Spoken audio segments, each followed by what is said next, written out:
In introduction, strong communities are built on strong values, but values don't just appear. They are shaped by leaders. When leaders weaken, communities lose direction. These projects strengthen leadership so values can be restored.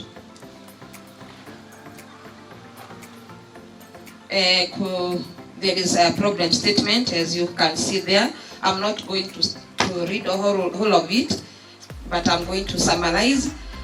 We are seeing increasing gaps in leadership at family, youth and community level.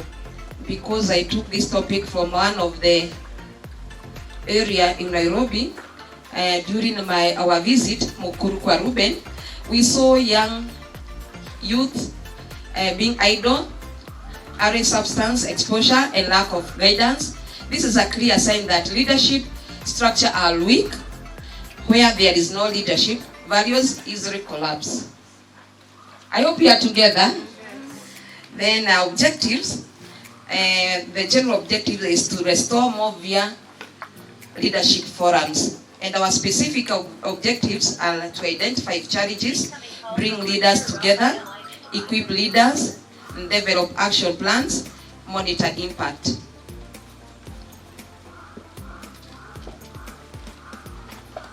And then methodology.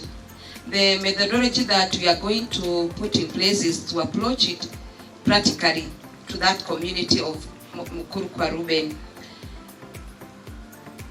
We will use leadership workshop, mentorship programs, community dialogue, forums, local champions as trainers, place like practical interactive sessions work for far better than theoretical lectures. So we are going to do it practically.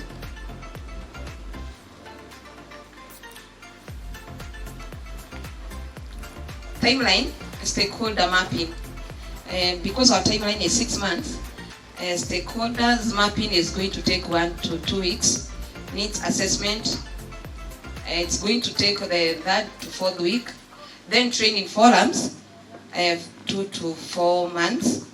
Mentorships, the 3rd month and the 5th to 50th month.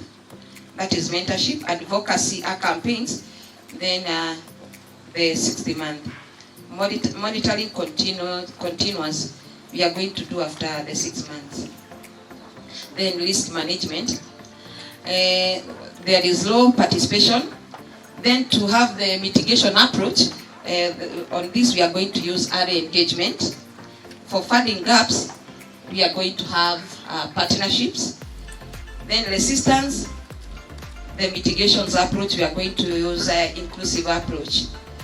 Then political interference, that one is going to be neutral. We are going to neutralize it. Then the next slide is, we go to the next slide, monitoring. We are going to use tools that are going to be used is the attendance register, pre-post training questionnaire, feedback forms, social impacts reports, reviewing. This is to ensure accountability and track progress. We will use attendance as tracking behavior change indicators.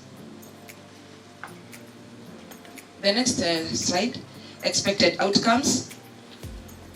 In this note, the outcomes we expect: stronger leadership culture, restored values of respect, honesty and responsibility, empowered and better guided youth, reduced community conflicts, long-term leadership structure that continue beyond the project. Budget summary, as you can see, we have a budget of 800,000 in total. We have realized we have a realistic budget covering materials, facilitator, logistic and monitoring. We emphasize value for money, ensuring every sharing creates long-term impact and strengthens community leadership. You can also read for yourself the way we have categorized those.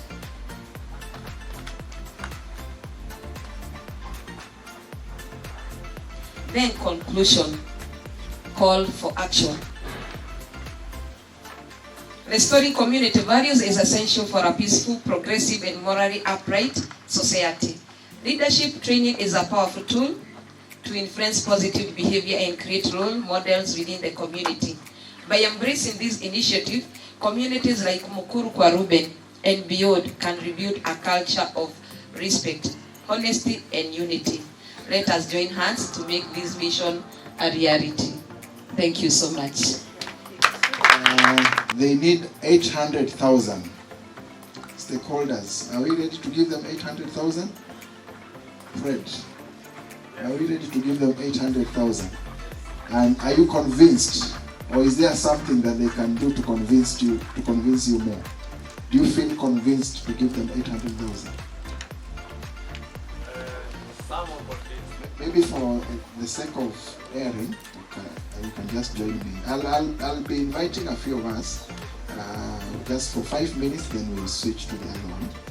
So let me hear from Fred, and I'll hear from another volunteer. Thank you so much. I would say, even team, I'm not 100% convinced, but I'm at 70% convinced. The fact being, number one, is you in your budget allocation you've done 70% as contingency. So maybe if you can expand on that a little bit, and then again your target area, that is you have given an example of Mukuru kwa Ruben, which is your target area, and have you done the feasibility study on the area? So that you now come up with such kind of planning. Thank you. Okay, let's appreciate Fred. Yeah, so they will not respond for now. This is just for the purpose of learning and also the areas that we can improve. So one of the area is the area of budget. Basically, it means we need to look, because these are he's convinced 70%. So this 30% we have to deal with it. We need 100%. Yeah. Let me pick one more. Any volunteer? And I'm very good also in volunteering people. Those are two sides of me. Yeah. So Nelly, please come and tell us what percentage are you convinced, and what else? If you are 100%, well and good. If not 100, what can they do to improve on that, on the presentation? Good morning. Good morning. So I think for me, I'm at an 80%. So I think the only thing they need to do is to check things on the ground, whether that concept will gel well with the people of Mukuru. Yeah, that's it. But otherwise, good presentation. Thank you. So in other words, the two contributors, they are saying, did we do a survey? Are we addressing an issue that is really affecting this community? And maybe the other thing they're also saying, they need to see how dire this problem is. Yeah. Sometimes a story tells us how serious the issue is. So a survey, because of time, I know those are things that we wanted to do, but because of time, we decided let's do online survey. So if you are to move on with this project, then one of the recommendations from potential investors is to do a survey. We prove that they really need this training, or this project can address the issue. Two is also to look at the budget. Yeah. Okay. Thank you. Okay. Yeah. So thank you. Let's appreciate her. Yeah. So some of the comments will come at the end. We'll make general comments for all the projects. Bishop will also sum up all the projects. Or Bishop, you want to come here or at the end? At the end, yeah. Bishop will come at the end. I'll also make some comments at the end that cuts across all the projects. Thank you. My name is Lucy Koome or Lucy Kinoti. I'm in cohort 50. And this is our presentation it was a group 2 presentation. The members of this group were myself, Catherine, Jerry, Lusindungu, and Bernard. And all of us had come up with our project. And after we discussed, we finalized on this project. That was my brainchild. So in this project, we are going to... The topic of our project is enhancing attendance and dignity through sanitary pad support at Kenyatta Girls Secondary School. And the reason why we picked on this as our project, personally I'm a high school teacher and I'm teacher in this particular school. And it is a girls' day secondary school, one of a kind, in the sense that it is situated in outskirts of Thika town, and some of its main catchment area are people from Mukuru slums, another slum called Kashagi, and the environment of Kiganjo, among other areas. And the girls that come from this school, among many challenges, are these basic things like sanitary pads. And I felt that if this project was embraced, we would be in a good position to enhance attendance and dignity in these girls' secondary school, especially those that are extremely needy. And as I've just said, that the expected outcome is to improve attendance. There's a lot of absenteeism, and being teachers, we do register and check school attendance, so we cannot lie. You find in a class that at least 4 or 5 students per class are absent, which attribute to around 13% per month of girls are absent.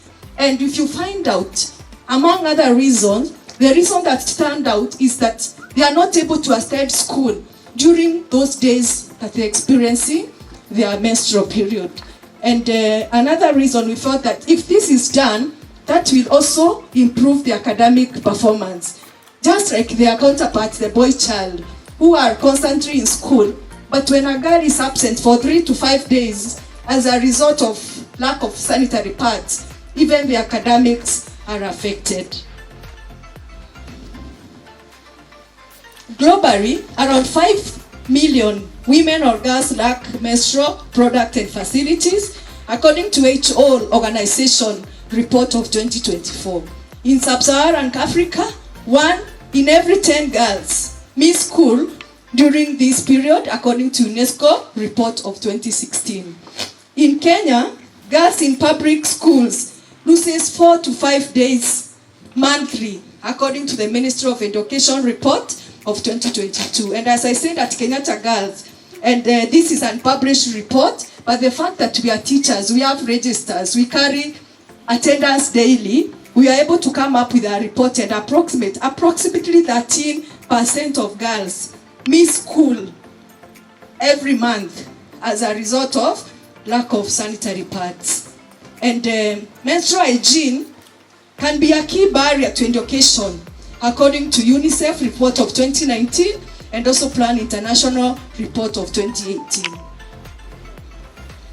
Our project goals, one of the objectives was to improve attendance in school and also improve academic performance by providing sanitary pads regularly. And we felt that if this was well embraced, we would be in a position to reduce absenteeism by 80% in the first year.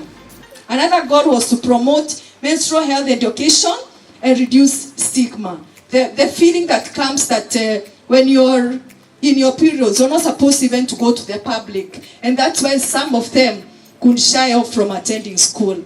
We also, another objective was to conduct regular health sessions. And also, in these health sessions, we felt once in a while, especially during the parent meetings, we could also talk about this, like menstrual education, engaging both boys and girls, so that when a boy finds a girl having menstruation, it is not such a big issue. They are enlightened and they know that it is part and parcel of a girl child life. And another goal of our objective was to strengthen confidence among girls, improve their dignity and participation, and among the peer support and mentorship groups. Also to empower girls academically in co-curricular activities that they really shy off during their menses, and also to promote leadership. Our project scope, we chose to include provision of pads, menstrual health sessions, especially when we have a forum like this, and also during the parent meeting, peer mentorship on how to help girls support each other, also monitor attendance. We believe that once this need is provided, attendance in school will also be improved. Also stakeholder engagement. We really seek people who would come up and support this project. What our exclusion, what we are able to do, we are not able to do is that we thought we only start with Kenyatta Girls in phase 1. Also, but not any other school. Also, we are not including sanitation facility construction. We believe that the school and the government has already provided that. We are also not including the broader health services. Our concern is only on menstrual health. Methodology and approach. In phase 1, we will be doing a base survey, engage the stakeholders and partnership. Stakeholders, can we support this project?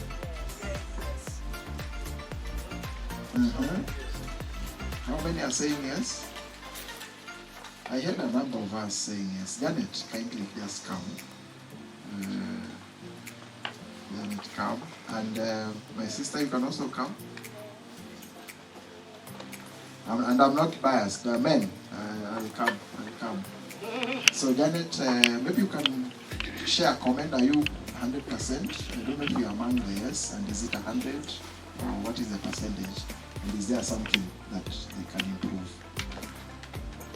Good morning, everyone. Good morning. Yes, I have loved the presentation because most of the things are the obvious things that we know and it is a need.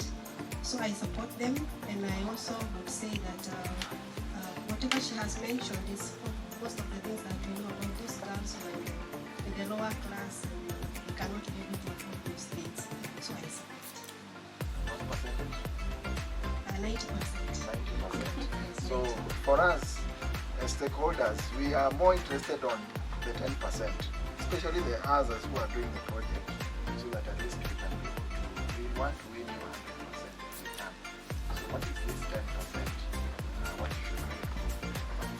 The 10% is maybe doing a research on the ground to find out what can have a continuity, especially because of the materials of what makes the sanitary pads. There are some people who would go for those which are washable, and others maybe those that are disposable. If it is for the disposable, how are we going to dispose them because of the environment? Maybe those are the things I would consider for the 10%. Thank you. Yeah, thank you. Thank you, Janet. Yeah, so Janet is talking about sustainability. The stakeholders can come in, but how long can we sustain the project? So we need to think about sustainability and the most appropriate products. Yeah, because they are diversified products that can be used. Yeah, so Lucy, we can take that as we enhance our project. Let's also get a comment. You can tell us your name and your comment. You look alike. Oh, okay. Thank you. My name is Dorothy Mkaba. I will support that because it's a need in the society, and there is all the evidence, because we can easily measure. We can measure whether it has any impact, and even once it is implemented, we can easily be able to measure whether it is making any improvement in the society. So mine, because I'm also in education, I really support anything that will enhance education. I think that one can really get a lot of support.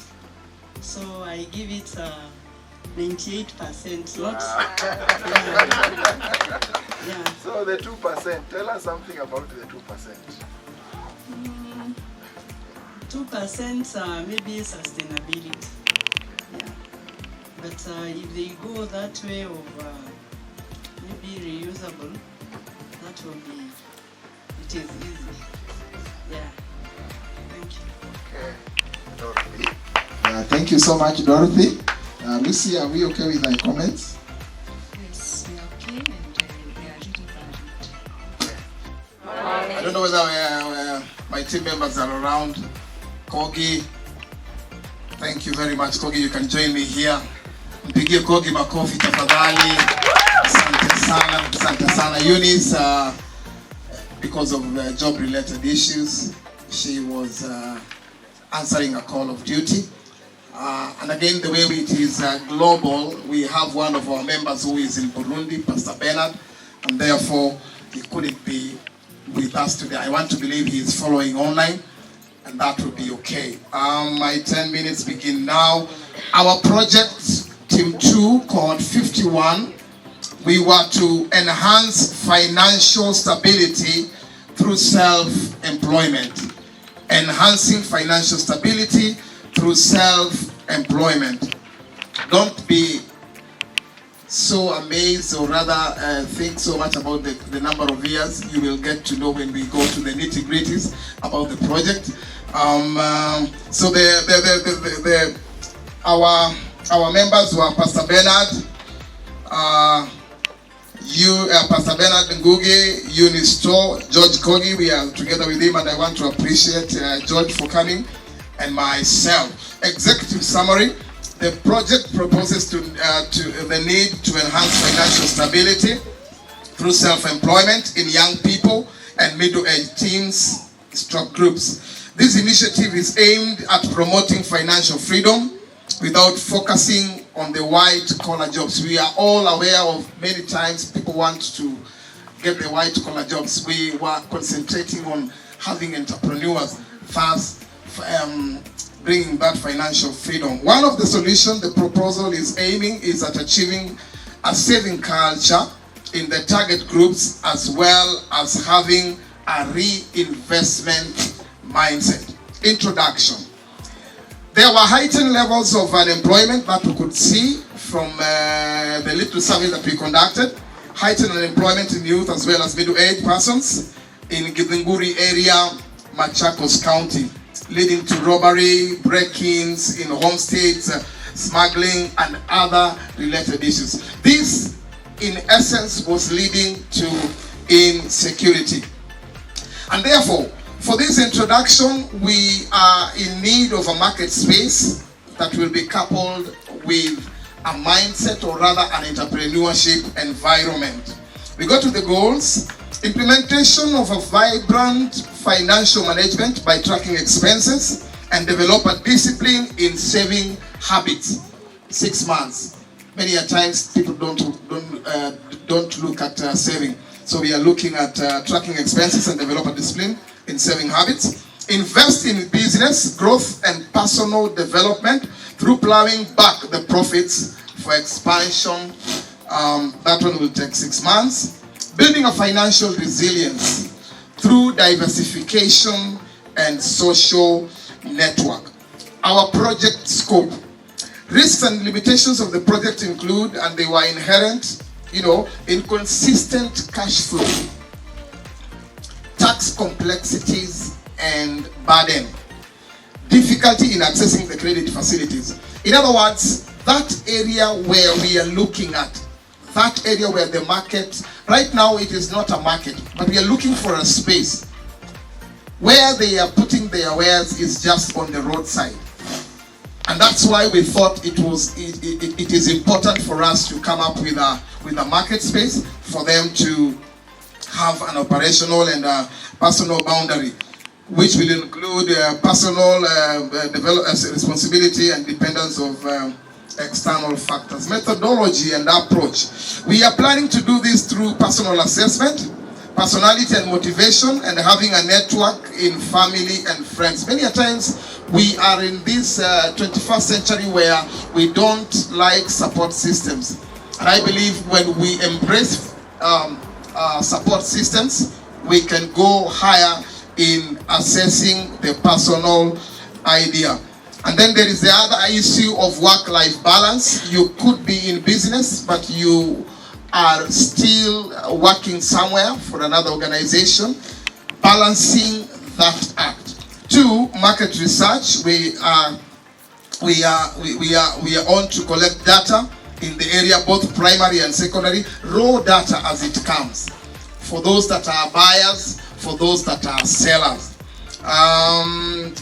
And then we have the continuous improvement, focusing on waste reduction while increasing efficiency. Number 2, shift in mindset, as well as using the PDCA, plan, do, check, and act. You plan, you do, check, and act. Our timeline.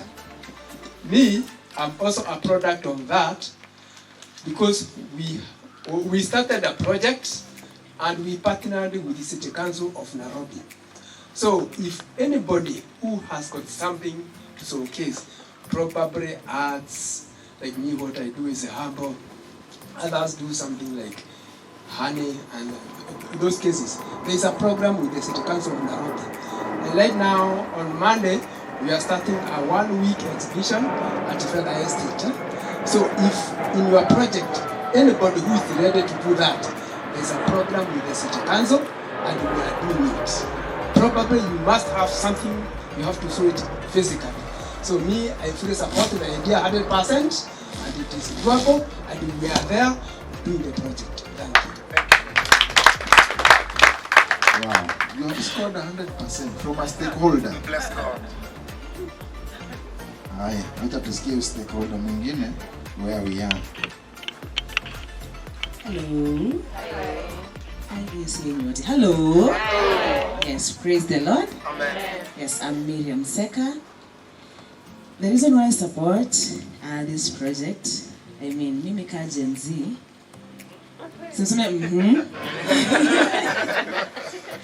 Yes, right now, a good percentage of us are not going for the white collar jobs.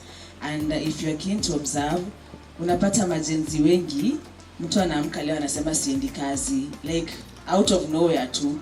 Mtu ameamka sijui mtu kwa ofisi alimbo, sijui alikosana na boss jana, na hivyo ndio hata arudi hiyo kazi. So, like, it would be good to impart this knowledge to young people so that we can own our own businesses, because ukiongea na most young people have ideas out here. People are so creative, the young people. So that is why I fully support this, that we can invest in this so that we have our own businesses, we have our own enterprises, even in our nation. Thank you. So you are 100%? Yes. Wow. Hey, Bwana George and Bwana Geoffrey. Yeah. Anything they can improve? Anything that, yes, Bwana Fred, please come.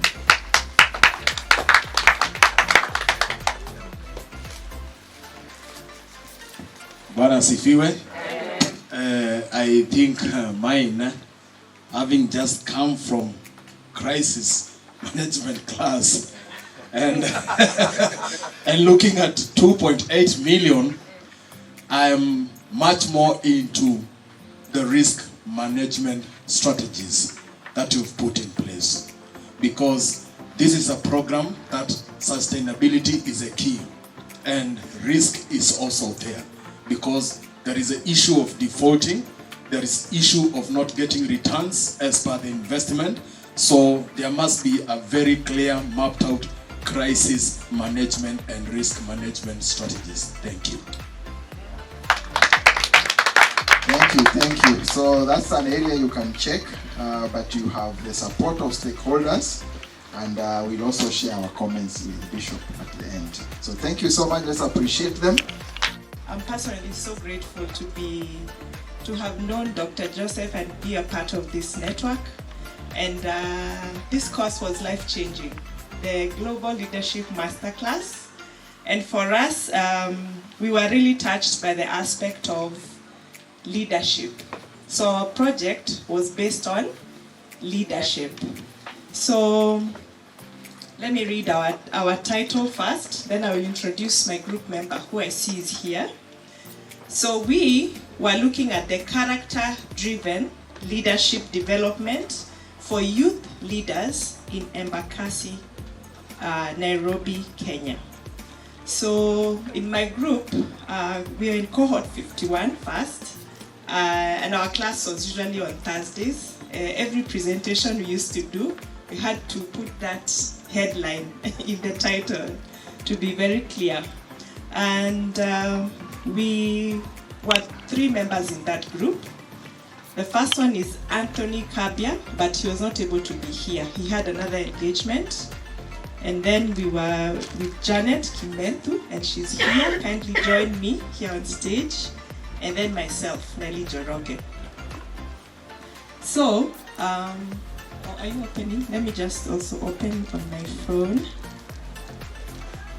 So we were very keen on the aspect of character in leaders, because we believe that a leader goes far and succeeds if they have the right character. Do you agree with me?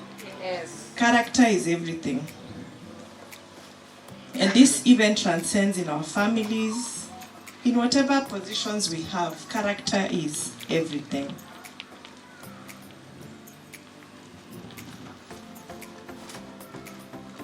So we wanted to have, this is I'm starting with the executive summary. We wanted to have a mentorship and value-based leadership initiative that seeks to nurture a new generation of ethical and servant-hearted young leaders in Embakasi East constituency, Nairobi County. The project was responding to the growing concern, which you'll all agree with me, that modern leadership is increasingly driven by charisma, popularity, and financial influence, while neglecting integrity, accountability, and service to humanity. This trend has normalized a culture of self-interest, undermining the potential genuine community transformation. To address this challenge, our project will establish a structured mentorship program that provides consistent guidance and practical learning opportunities for young leaders. It will also conduct advocacy campaigns promoting the principles of servant leadership, and introduced an annual Character Leadership Award ceremony to recognize and reward youth who demonstrate integrity, innovation, and commitment to community service. So our project estimates total budget, we put it at 1.5 million, and I'll be giving a breakdown of that. And this was to cover mentorship activities, the advocacy campaigns, and the award program that we wanted to do at the end of the 12-month period. So this project will take a total of 1 year, and after which we'll be able to evaluate and continue with the process based on the achievements. Then we believe that by restoring ethical and servant leadership principles among young people, this project will lay a strong foundation for transformational and accountable governance in Kenya's future. So a bit of a background. In the current society, leadership amongst the young people is increasingly being influenced by superficial traits such as charisma, popularity, and financial influence. This is happening while such virtues as integrity, honesty, accountability, and service to humanity are being neglected and ignored. As a result, a culture has emerged where leadership is perceived as a means to personal gain rather than an opportunity for community service and transformation. This has seen young and emerging leaders in particular coming up in an environment where such distorted values are normalized, limiting their ability to provide meaningful and ethical change. The project proposal was arrived at as a result of the need to correct this anomaly by instilling character and value-based leadership principles among young leaders, and the area we selected, as I've mentioned, is Embakasi East. It seeks the need to build a crop of young leaders guided by integrity, dignity, morality, and service to others, founded on the concept of servant leadership.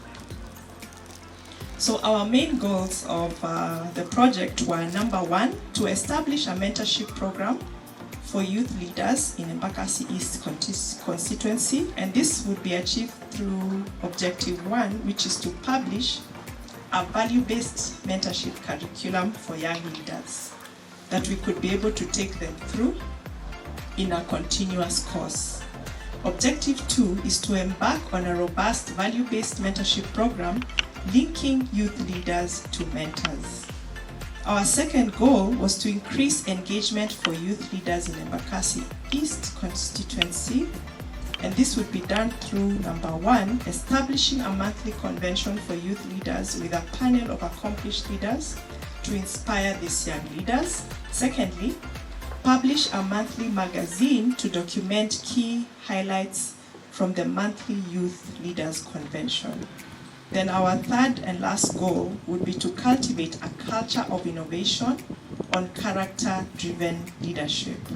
And this would be achieved through one, partner with young leaders and create an application that tracks and reports exemplary innovations on character-driven leadership. And then secondly, pioneer an annual award ceremony recognizing and rewarding innovative, character-driven youth leaders. So the scope of this project, it would be first and foremost the location where we would implement it in Embakasi East, and it would be secondly a structured mentorship program with regular guidance and practical learning for young leaders. Then thirdly, it would be also an advocacy effort promoting servant leadership principles such as integrity, honesty, accountability, and service to humanity. Then fourthly, it would be a reward system to recognize and encourage young leaders who innovate and demonstrate exemplary character-driven initiatives. And then finally, it would have a component of monitoring and evaluation to assess the effectiveness and impact of the mentorship programs. What it would not include is financial support for the young leaders, because we felt sometimes with financial support it tends to complicate things and people's motives tend to change once money is involved. So we were purely influencing their character and not giving them any financial support. Then methodology, phase one would have the initiation and planning, and this would be basically to define objectives and the scope of the project. Secondly, we would lay a foundation for the execution of the project. Then in phase two, we would do the project execution, and this would involve, number one, holding mentorship meetings, advocacy campaigns on servant leadership, and an awards system to recognize innovative young leaders. And then phase three would be monitoring and evaluation.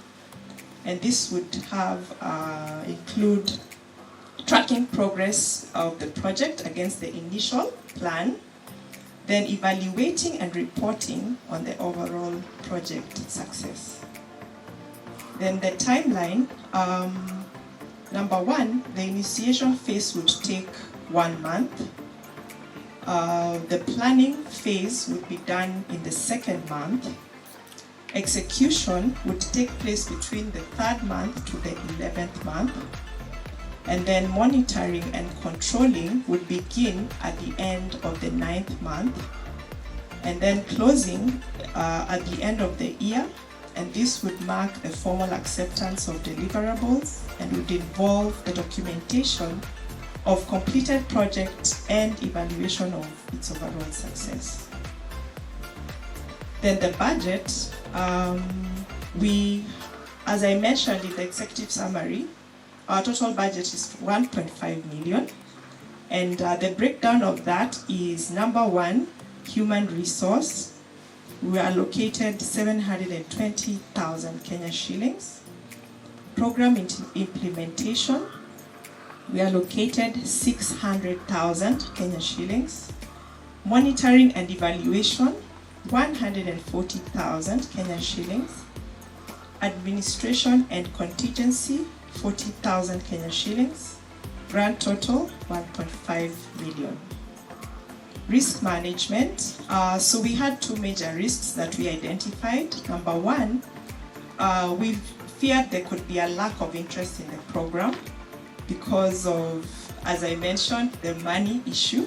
And so we decided that to mitigate this would involve successful and popular leaders in mobilizing young leaders, just appealing to them, influencing them to be able to join the program.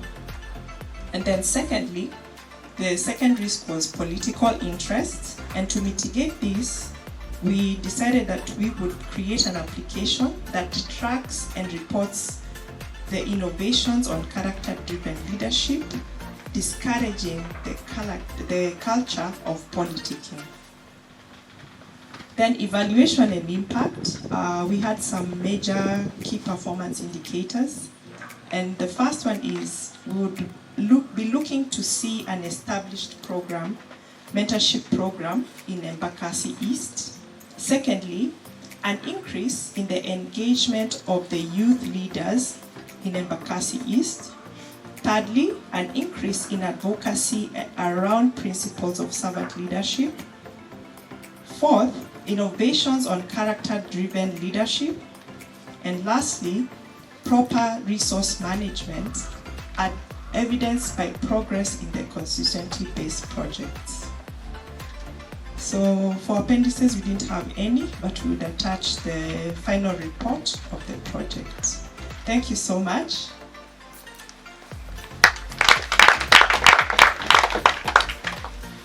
Okay, you know the teams are very clever. They want to use my time for the other partners to introduce themselves. So that their 10 minutes is just focus on presentation. So Janet, let me share my 2 minutes with you. Say hi to the team. How is everyone? I'm so excited to be here. And my name is Janet, as you have heard. So I want to hear from you. Thank you. Okay, 1.5. Are we there? Are we convinced? And if not, I'm sure they have convinced you to a certain percent, either 100 or a certain percent.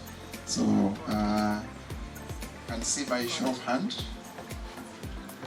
Yeah. Okay, so let me call King. Oh, Gloria will come together with the Bishop. Margaret, just for 1 minute comment for each, and then Miriam. Yeah, so just a 1 minute comment on what percentage and what can they do. Yes, I'm convinced it will be 70%. Yes. The 30%, what can they do? The 30%, I'm just thinking of the time that character development can take. You see, and then you are doing it like in 1 month, you see. One year, but the execution, there was a period for execution. Yes, it was 2 months or 3 months, right? Yes. The time that character development can take. But then I was thinking of the design of the application. If do you have an IT person who can do that for you, or have you considered also the cost that it can take? The conception of the application you were talking about. and then maybe also to add it in the budget, because I know it can cost. Yeah, the cost of the application. Janet is an IT expert. Yeah, maybe they want to use the resource, but I'll not speak on your behalf. Yeah, so I think that's key, because I'm sure if you consider the cost of application, maybe that cost can go slightly higher. I don't know if you have factored that in. Character development, duration, that one you need to check. Yeah, you need to check on that. Thank you so much. King is from Burundi, and he traveled all the way. He left on Tuesday and arrived here on Thursday, and we have been with him here. He will be talking a little bit later on. Let's appreciate him. Margaret? Percentage and what comment?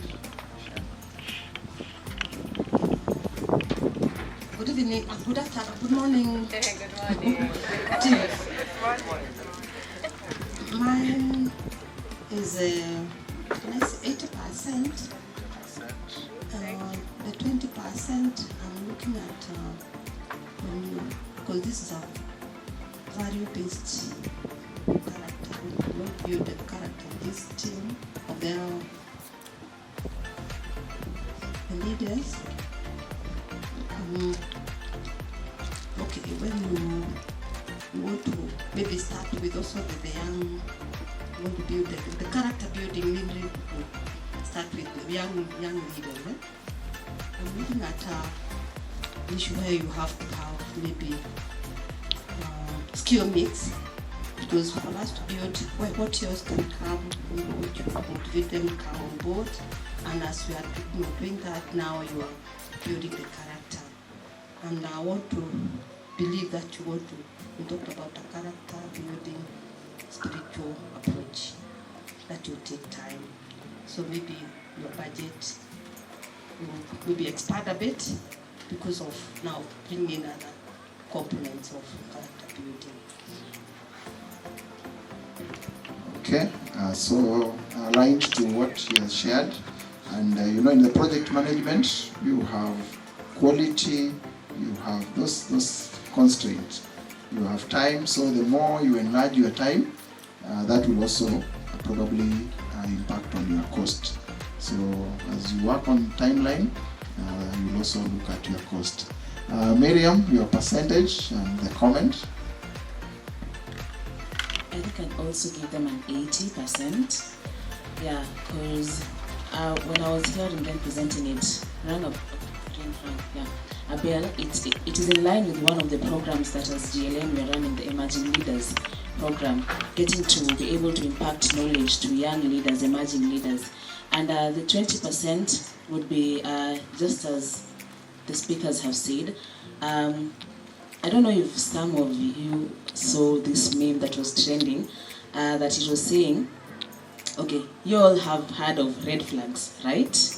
Yes, and this meme was saying that a character that I have built for years, ndio unakuja unaita red flag.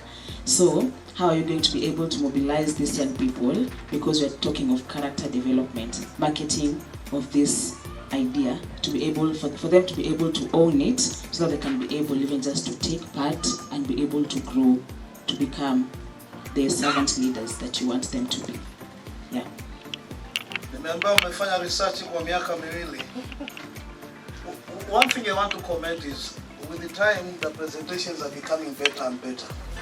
If you compare from the presentation that we had in our times, when my hair was still black, we had the project is good, but the presentation, you guys have beaten us in quality, flat.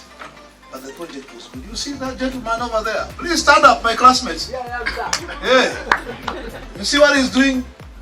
That is a product of our president. Wow.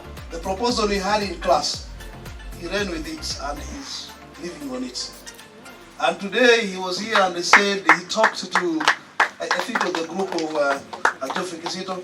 He said this is something really practical and encouraged you that this can be done. So the things we do here are not just to get a piece of paper. No, they are practical things. Sawa sawa. Group 1, restoring community values through leadership training by Eva Mwangi and the company. Your objectives were good, but you are running for time. I think you have this challenge of the time is short. Oh, you go up. You panicked because time is short, so you were going pa, pa, pa, pa, pa, pa, pa, pa, pa. And when it came to the people, how many are bought or can buy this, you find there wasn't as many people as you would have wanted. Why? Because you panicked. In case you have a presentation to make before an audience and you want to sell something, please concentrate on making them understand. Let them understand the background. That executive summary, take time on it so that everybody knows we are talking about this. This is the problem and we get a solution. From there, they are way ready to support you, even if they have not known whether you're asking for 800,000 or 1.8 million or 460,000. Take time to just make people see that issue. You said identify challenges. I didn't know what challenges were, but that was the summary which was here, and you said that way. In the presentation, you take time to make us understand. You were area specific, Mkuru, Kwanjen, Kwaruben, and the timeline was very nice, including saying the stakeholder engagement and those meetings will take 2 weeks. I don't know if the meetings or one meeting that will take 2 weeks. You sit today for 2 weeks, that will be long. So thank you. One clap for them. Then enhancing attendance of the girl child in school and their dignity by Lucy Keynote and the company and others. Their executive summary. She took time to explain the problem until I saw this was a problem.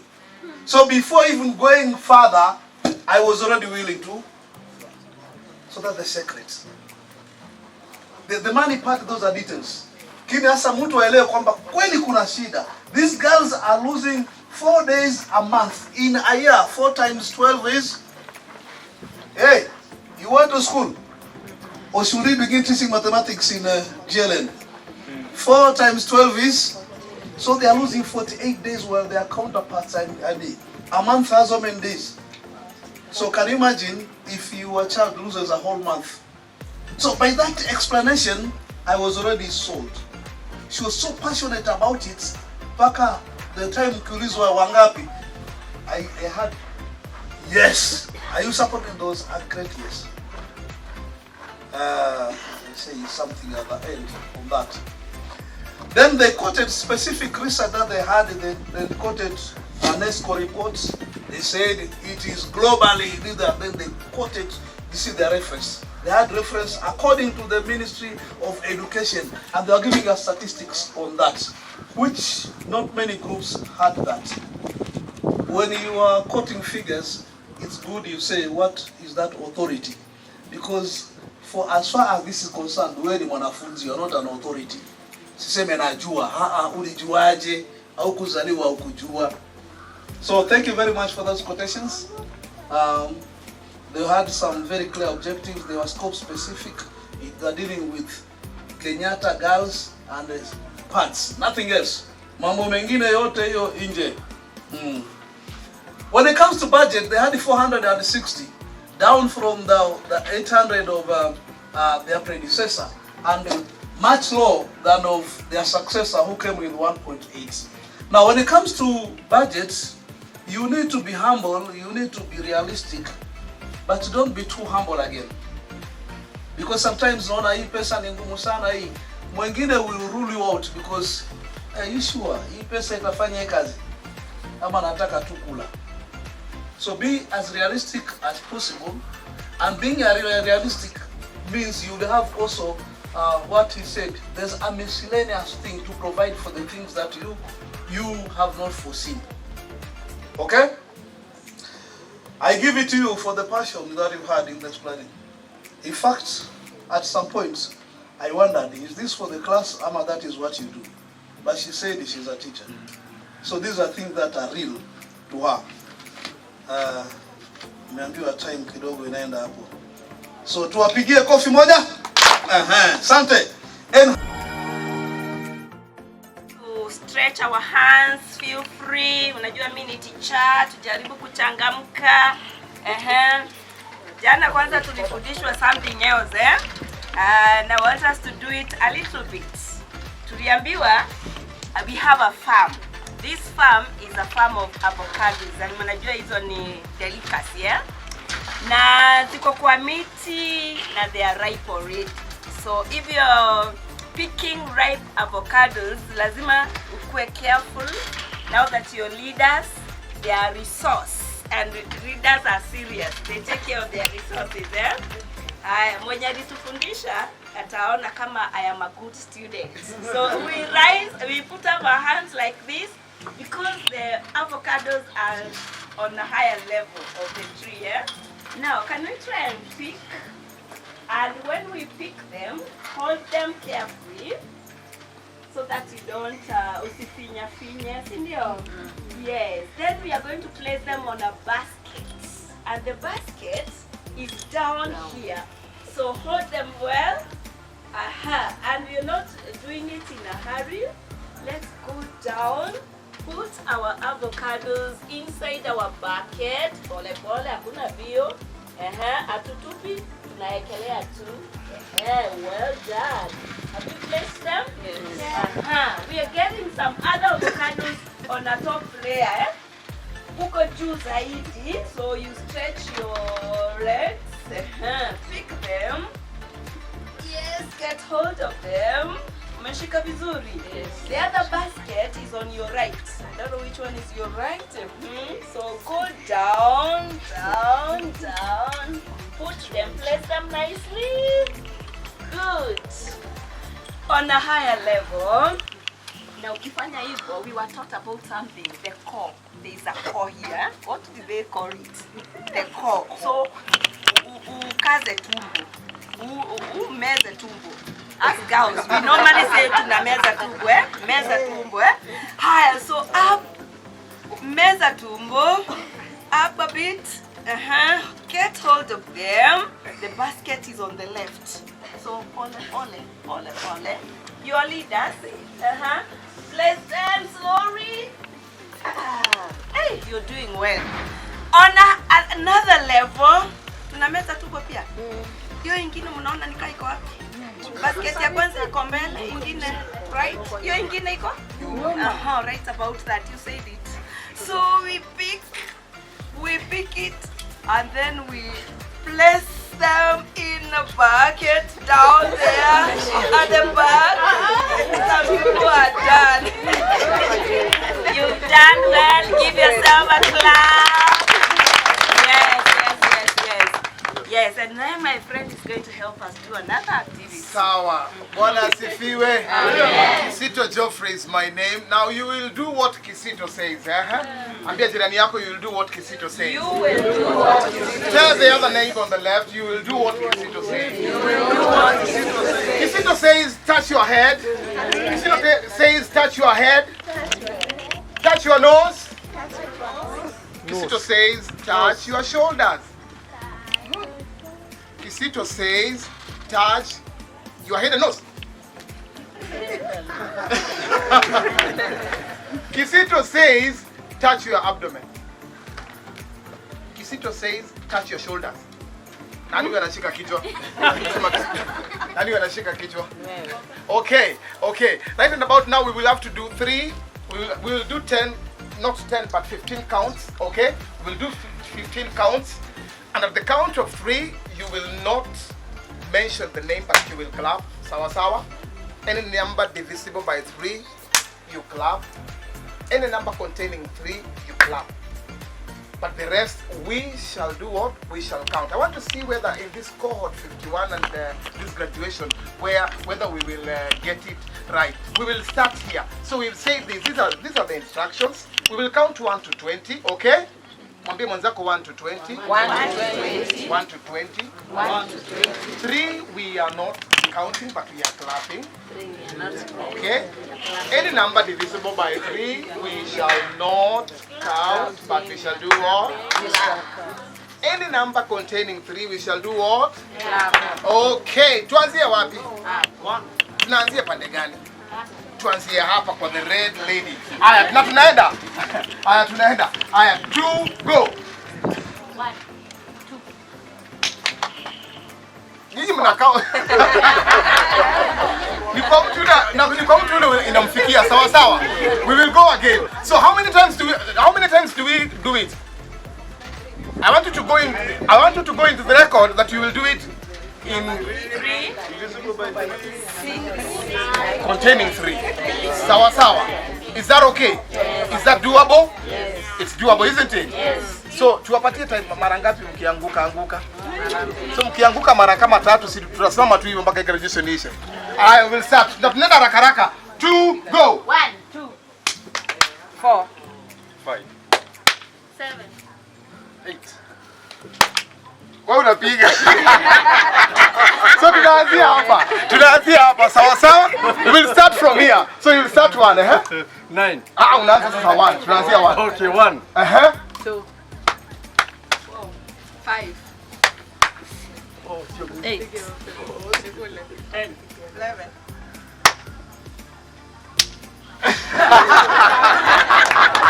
Okay, sawa.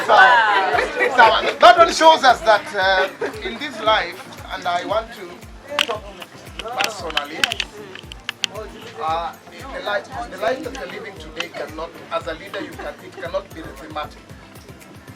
The ups and downs, and I want to tell you, it has stretched me when we were doing the project, and sometimes when I'm at my station of work and I'm supposed to attend the class, I'm on night shift. So that simple exercise shows us that life is not thematic. There's sometimes you have some ups and downs, and as a leader, how do you go about it? Let's give ourselves 3 factorial. 2, 3, go! Back to you, Eunice. Wow, a clap for him. Wow, fantastic job. We will do this together. Do you see that? Yeah. So get ready. I'll be calling you anytime. Right about now, without much ado, I am going to invite our Bishop, Karibu Sana, to move on with the program. Okay, asante. Let us clap for her. Tupige kofi moja la nguvu. Asante. Asante sana. Let me just take this opportunity to thank our honorable MCA and the ones who have made us press the food in our stomach. Bwana Kesito, so you've made me think, and it's a lesson. Life is not, you cannot just put a formula and it works. If you use formulas, you need to put formulas every day and in everything. I also just thank God for the ones who are, wow. Let us give some 3 factorial. 1, 2, 3, 1, 2, 1. Asante sana. Dr. Grace Kariuki. Dr. Grace Kariuki works in the corporate world, and she's one of the certified trainers internationally. She's a very good trainer. Those of you who are doing TOL and had that physical session, it was by her, and she so equipped with that. Actually, that's what she does for a living. Works with Equity Bank, and that foundation, she's the lead in that. Then we have Pastor Peter Chege, also works for the government ministry of, which ministry is that? East Africa. Ile ambayo inasimamiwa na nani yule? Okay, East Africa yote kwenye ministry, yeye ako hapo. Then we have Mr. Bernard Mwangi. Mr. Bernard Mwangi was here yesterday. Today, unfortunately, he lost a loved one, so he's gone to the burial, and he's not here with us.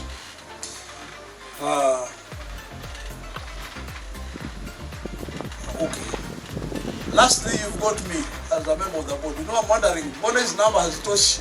Kumbe mimi mwenyewe nimekataa kujintroduce. Jina langu, by now you know. But I will take time to say my name. I know it is said don't blow your own trumpet, but I normally ask, if you don't blow your own trumpet, who will? Is it? So you see there, you have good things to give, but when you don't talk about them, who will know? There is room for humility, and by all means be humble. But there's room for you to sell yourself. We were told here in the morning, for those of you who attended the presentation of the project proposals, that you need to sum that one up to how many minutes or how many seconds? 45. I had 49, but anyway, the 4 are mine. Basically, you should be in a position to say in those few minutes who you are and make a mark. Because if you are doing business, if you are selling yourself, if you are selling a product, then you must brand it somehow. Okay? So do it very confidently. It's not a matter of being proud, but it's a matter of first knowing who you are, and secondly communicating to people there. Don't be too humble to say you will not tell people what you are made of, who you are, because again, it will border on not giving thanks to God. You need to appreciate what God has done in your life, who you are, and that will pave way for you to serve God by serving people. Hallelujah. My name is Johnston Kahindi Mgoja, and I normally say I have a calling given to me by God which is double-edged. I've been called by God, one, to take care of people's pockets and take care of people's hearts. Okay? So I take care of your heart because I'm a bishop. I serve with GGC, Gospel Generation Churches of Kenya. I'm the presiding bishop with a branch here in Nairobi and a number in Kilifi County spread in that county where I come from. I take care of your pockets because I work for the bank, KCB Bank, from the 11th of February 1998. For those who have analytical minds or who think like calculators, excuse me, please, you can close your mouth. Amefungua mdomo anione hivi, yani macho yako wazi, mdomo, masikio na pua anione vizuri. Umeona kama ni miaka mingapi? Huh? I don't look that old. Actually, I'm not. But before joining that, I was in the classroom. So I was a teacher. I was the principal of Shiranga Primary School. I walked from the classroom to join the bank. By the grace of God, He has kept me this far. She has worked, she was my boss. She will tell you. She has worked in the bank, and over there, the pressure is real. So coming to GLN, that's our structure. There will be more that will come in much later. So I want to convey to you the gratitudes and appreciation by this board. That by you joining, you make it successful. Our prayer to you is, if what you've gotten in here is good, don't be selfish. Share with somebody. Hold somebody's hand, bring them on board, let them also experience what you've experienced. Sometimes you never know. By your simple fact of convincing somebody to sign up, you might save a life. I know even here, if we open it up to ceremonies, to testimonies, there are stories that will be told which you wonder, was it really this? Because sometimes you go online and you speak to people doing a presentation. God puts words in your mouth and you do your presentation in the normal way, according to its normal. But on the other side, you minister to people. So we have testimonies of changed lives, improved lives, businesses that were at the edge of collapsing, and things have changed. And I don't know, we don't have time for those testimonies. So please, what we do here may not really be for the money. I'm a president, unapatanga pesa mimi sipati. but it's ministry. It's ministry. What we do here improves people's lives. It saves organizations. So you never know. By you bringing one person, you could affect hundreds. Today I was telling you about Peter, and I told you Peter is my classmate and is my father. By him bringing me, one person, me, you can know how many people have been touched by that life. Because inclusive of the churches in Kilifi, you've been to Kilifi several times with trained leaders over there. Simply by his mere fact of bringing one person, he cannot imagine how big that impact is. That's why when I say I really thank God for him, I mean it. I mean it. May I mention something here that was mentioned yesterday in passing from the board? It is our desire that we make GLN self-sustaining and beneficial to everybody. And for this matter, the board decided we should have an investment vehicle. So we are hungry to have people. Oh, my wife is clapping and all supporting him. We are supporting her. Please, you know, if you really want to touch me, observe my wife. When she claps, just clap. Okay? Yeah. Because she touched my heart. That's why she's called Bishop Moyo. In full. Moyo one time. Najua Magia ataelewa hiyo baadaye, lakini ni sawa tu. Investment. We want a vehicle that we can invest through. And whatever that investment brings will benefit you as a member, and it will make the network much more stronger. So please, I say it is good for you to just come up and say, I want to be in this investment. The first thing that we said is let people just come in with as little as 2,000. We accumulate that one, and then we have a team, a committee that deals with that. And from there, we'll involve the ones who have signed up so that we agree on some of the benefits, some of the vehicles that we want to use. Yesterday, for those who were here, we had a lot on investment issues.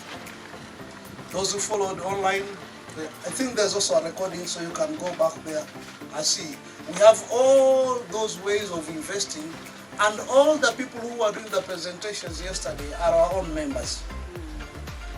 They are not people that we have hired from God-forsaken Ankoriti somewhere. So we have all this knowledge. All we are seeking, and the prayer of this board is people to come up and say, we are supporting this mission. Because if we have all this knowledge, but we don't have money, our ability to expand will be curtailed. So I appeal to you, and even as I engage with other members, just sell that idea to them so that we can have this one being sustainable and financially okay. It would have been very easy, we commercialize these causes. You want to do crisis management, pay 50,000. You want to do global leadership masterclass, pay 100,000. It would have been very easy. But imagine, we always think of how many people will be locked out if we commercialize it. Tungesema laki moja wangapi wangelipa? Laki moja is 100,000 for those of you who have not gone to a school where there was a Swahili teacher. Hakuna mkono. So we want to keep it low that way, but again we want to grow. So please support us in that. Who says I will support? Hakuna. Wanakuja. Who says I will support? Asante. Asante sana. Jipigie kofi lako moja. Great. Santeni. So that's our structure up to that level. I want to call our president to come and and take it up from there. And our president is Dr. J.K. Mburu, just like I'm J.K. Mgoja, but J.K. Mburu stands for Joseph Kiarie Mburu. Let us put our hands together as Daktari comes to take us up from there. Let's just clap. Please clap. Excuse me. I have a question. Sorry for this. Yeah, thank you for allowing me. My name is Multigenerational. I can see I'm a member of GLN because I've been here for as long as I can remember. Yes, my question. You have talked about investment. It is not my first time to hear about this investment, but for me, I feel there are some gaps. When we talk about coming together and honing this as our investment as GLN members, I've never understood where do we start. Do we come in as buying shares that we belong as a member of the GLN? What is the minimum we can give? The maximum is just the sky is the limit. So I feel we need more to understand. And thank you, Mr. Bishop Kaindi, because you are talking, you are on the altar. I know how they talk. He's not the right person to talk about this investment. I know where he belongs. He takes care of our pockets. But now when we go to the other side of being a bishop, there are some areas which need someone to put it clear so that we can now get in and we get started. Me, I don't understand it very well where we are now. Thank you. Great, thank you. Thank you. Let's appreciate CPA Monica. And I think that's it. Sasa, CPA Monica, I think she's talking of things that she knows better than me. And therefore, we shall have to take it up with her, because she has brought in the issue of shares, which I think maybe can sell. Our first thoughts were, we bring our monies together so that we enable members. You see, yesterday, one of the things that was mentioned there was MMF, right? And others that were mentioned were T-bills. So if I am to go and invest in T-bills or MMF, I could do that one with my 2,000. But that one will not give me greater muscles. But if you have 1,000 members from GLN and each brings in 2K, how much will that be? I allow you to think again, not 200,000. 2 million. So you see, if we take that 2 million, the power that we get from that investing eventually will benefit every member. So for starters, we say let's come in with this small amount, and then when we invest that way, we can come back at the end of the year and say, through this vehicle, you have gotten this much, which is better than if you had taken your 2,000 singly and invested it. Of course, there is room for you who has 200,000. You give us greater muscles. Because remember, when T-bills are much better than the MMF in terms of the interest that you make. But there is a required minimum amount you need to invest, which majority of us may be challenged to raise it. But if we can harness the power of our numbers and come in with our 2K, 5K, 10K, we might easily raise some 20 million and we do something big that will give us maybe 15% at the end of the year, as opposed to what we can do with our 2K, which will give us 3.5% in FDRs. You are getting it? But now you have taken us a step further on why should we think of maybe selling shares for GLN. And now that you brought it, I said it has come divinely. Because you and people of that line, I think we shall have a sitting and have it structured if it is something that works, yes, why not? We need to make things become better, and the ideas we get from such people is good. Sawa sawa. So I'll pick that one up, and CPA we shall be talking some more. Dear Monica. Asante sana, makofi, makofi. Let's appreciate Bishop. So, Monica, it's like you were in the meeting yesterday, because that is what we discussed yesterday, and we have formed a committee. So the committee will work and call for a meeting, so that we can kickstart this. And this is the time. Your neighbor, this is the time. Wakati mti uko mbichi, that is the best time to get in. Because as we continue, many things will happen.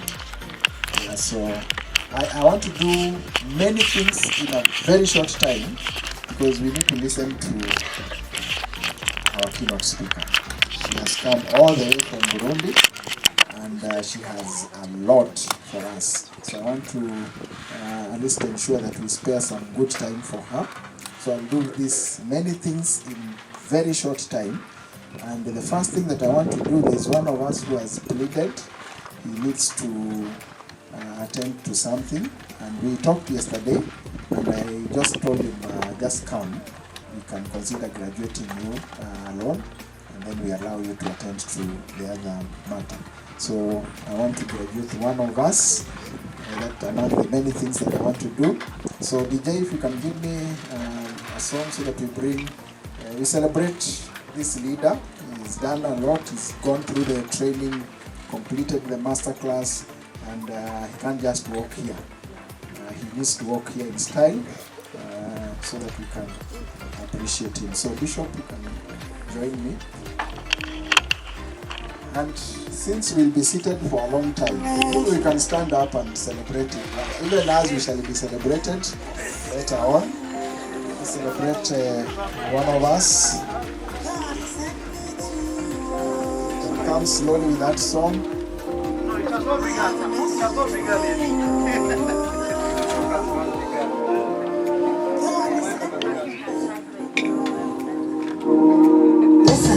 Them say, them tell you say you can never be the one. But God say, make I tell you say now. The contribution in equipping and inspiring leaders will go a long way in influencing the world positively. Think global, lead local, transformed the world. Congratulations.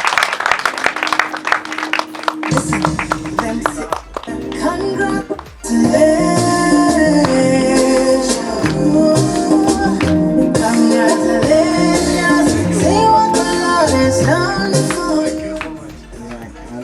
We talked about 45 seconds, remember earlier?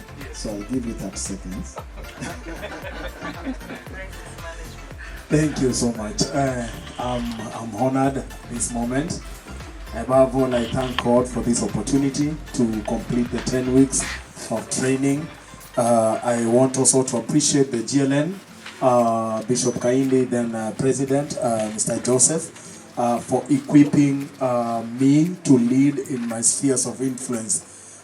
This training has really equipped me, and I can say I'm using it to be a better leader, both in ministry, because I serve in evangelism in our church, and also in my career. I'm a salesperson as a professional career, and this training has really equipped me in coming up with the ideas and strategies on how to mitigate risk and crisis in my organization. So I thank God for this, and I'm looking forward to do now the entrepreneurship course, which I believe is coming soon. So thank you so much, Chairman.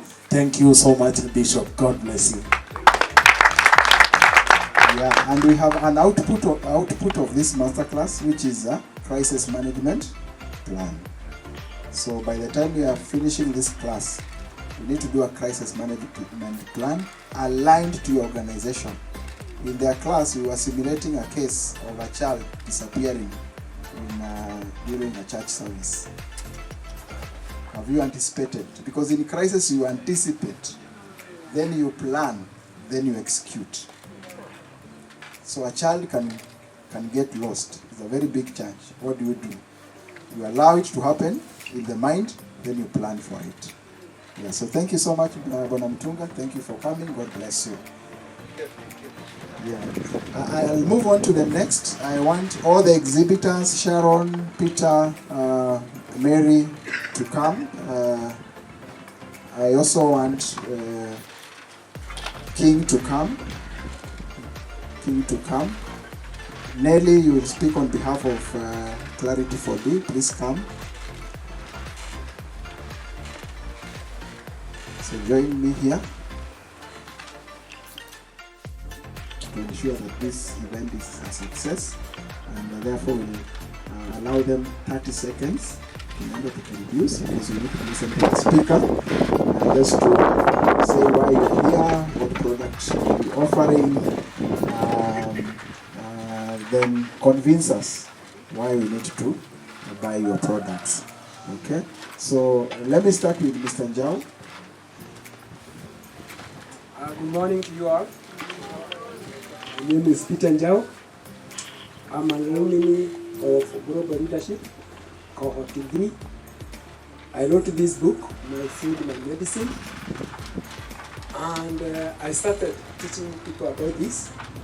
It came as a business because people wanted those things, and that is what I'm doing in the business world.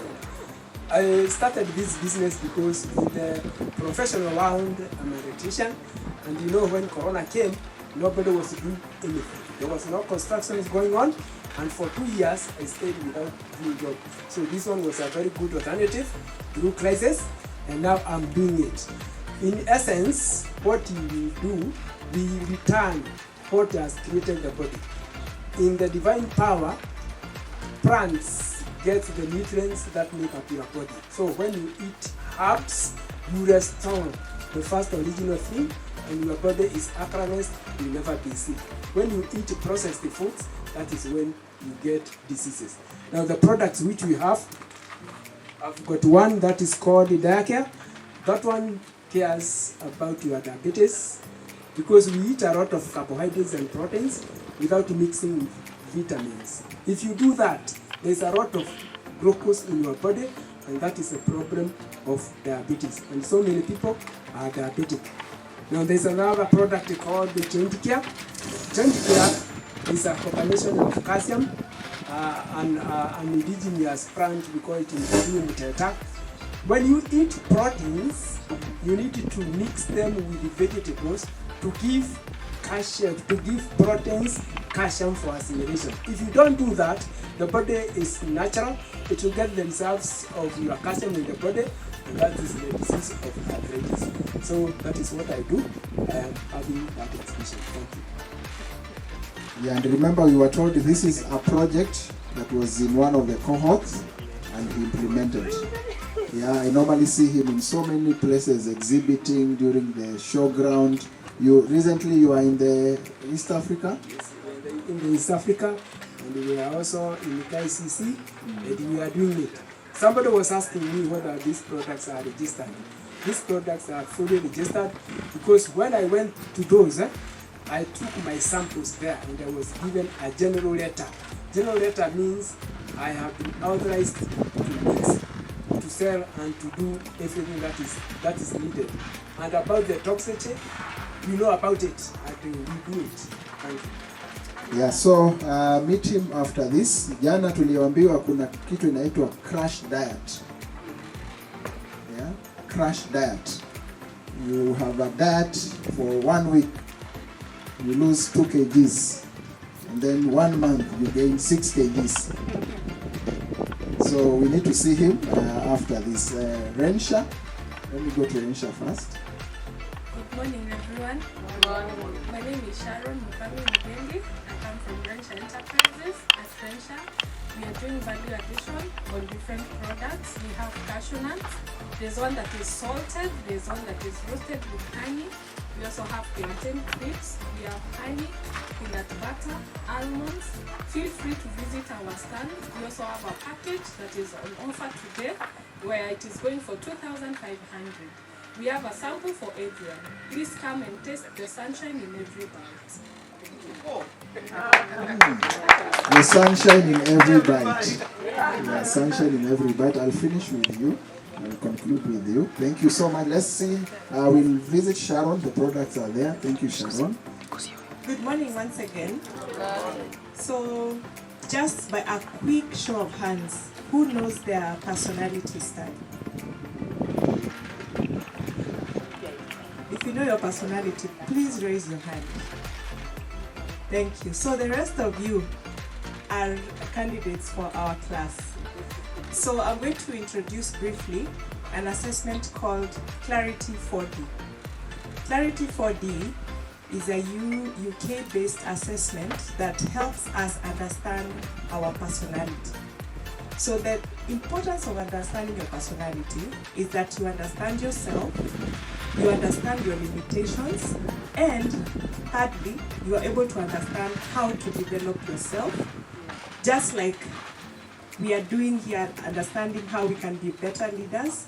So this assessment helps you to have a self-concept and how to develop yourself. So next weekend, we'll be offering a class for Clarity 4D, and initially, if you are doing it from the UK-based trainers, you pay 100,000 shillings for that course. But because of GLN, we have a very special offer, and we are offering it at 15,000 Kenya shillings. So please grab that opportunity. Next weekend, we meet here for the Clarity 4D assessment. And one thing that is very unique about this assessment as I finish is that it will not only explain to you what your strengths and weaknesses are, but it will help you to have a development plan over time of how you can improve various aspects of yourself over time. Thank you. Yeah, thank you, Nelly. Our master trainer for Clarity 4D is Gloria. Gloria is a certified trainer together with Nelly, and last time there were 3 together with Lynn. And Gloria, can I reveal something? Yeah, sure. Cohort 1, it was how much? 8,000. Cohort 2, it is 15,000. Cohort 3, it will be. Yes, I will not feel that one. So please take this advantage. Personally, I asked for a quotation from the trainers, and I was sent an invoice of 100,000. And when I looked at the content, the materials, it's exactly what Gloria will be issuing us. Whatever they will issue is whatever Gloria will be giving us. 2 days, very intensive, interactive, very sober discussion. Lucy, 27th and 29th, grab this opportunity. Yeah, so just pass there, or you can see Nelly after this, because Gloria is traveling back to Burundi on Tuesday.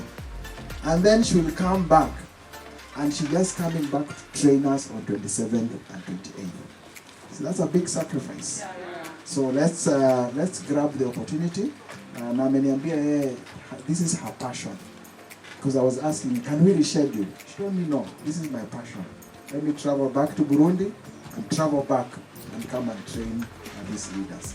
Let's take the opportunity, at least, let's see 5 or 10 or 15 registered after this, so that we can confirm with her after this.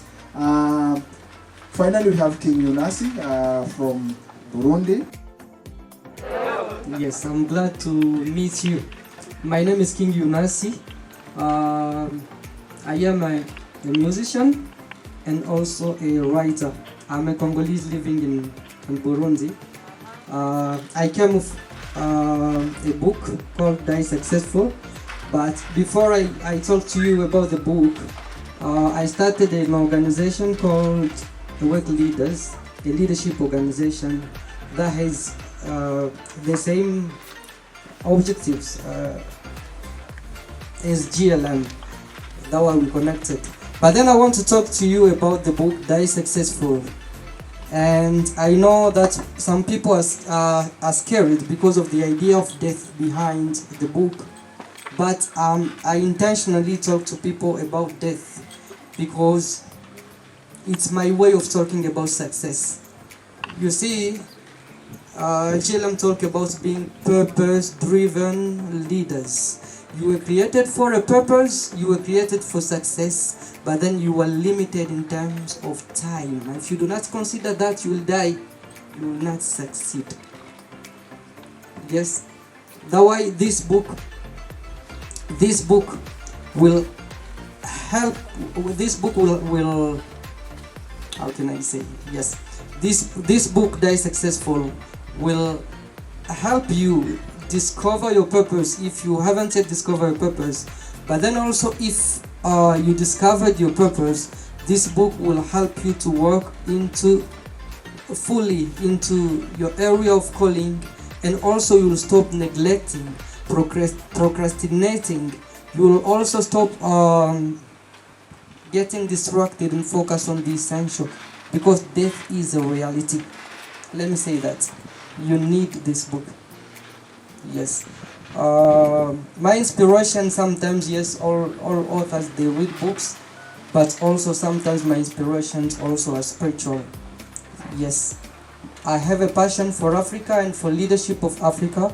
And if you read at the end of this book, there is always a word to African nations. Yes. This is my concern. And yes, for 1K you can get it. Thank you. Thank you so much. Before you leave, how many copies do you have?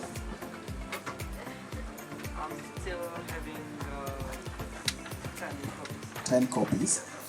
Because of time, bring 5 copies. Bring 5 copies. There is no way someone can come with 10 books from Burundi and take them back. Will that be fair? Not at all. Yeah. So come with 5, and then the other 5 can be picked. And this one, sometimes, you know, when you stand here, you have some certain powers. Yeah. So I'll start with the volunteers. Then after volunteers, I can use some additional powers. So who wants to get the copies? Just raise your hand. Do this very fast. Just the first 5. The first 5. The first 5. There is one there. You can take one there. Next person. Next one there. Another one. We do the 5. There's another hand there. Did I see a hand?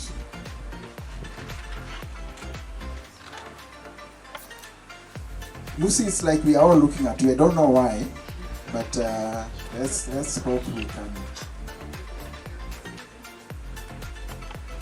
Okay. Yeah. So 2 more. We finish this. 2 more. We finish this. This side. Oh, you have someone there. Yeah. We can come to this side. Osh. Yeah, it's okay. Okay, the final one. The final copy. The final copy. That one put among the other 5. Oh, is there someone? Yeah, that one I'll buy for Miriam. Yeah. So Miriam can buy that one.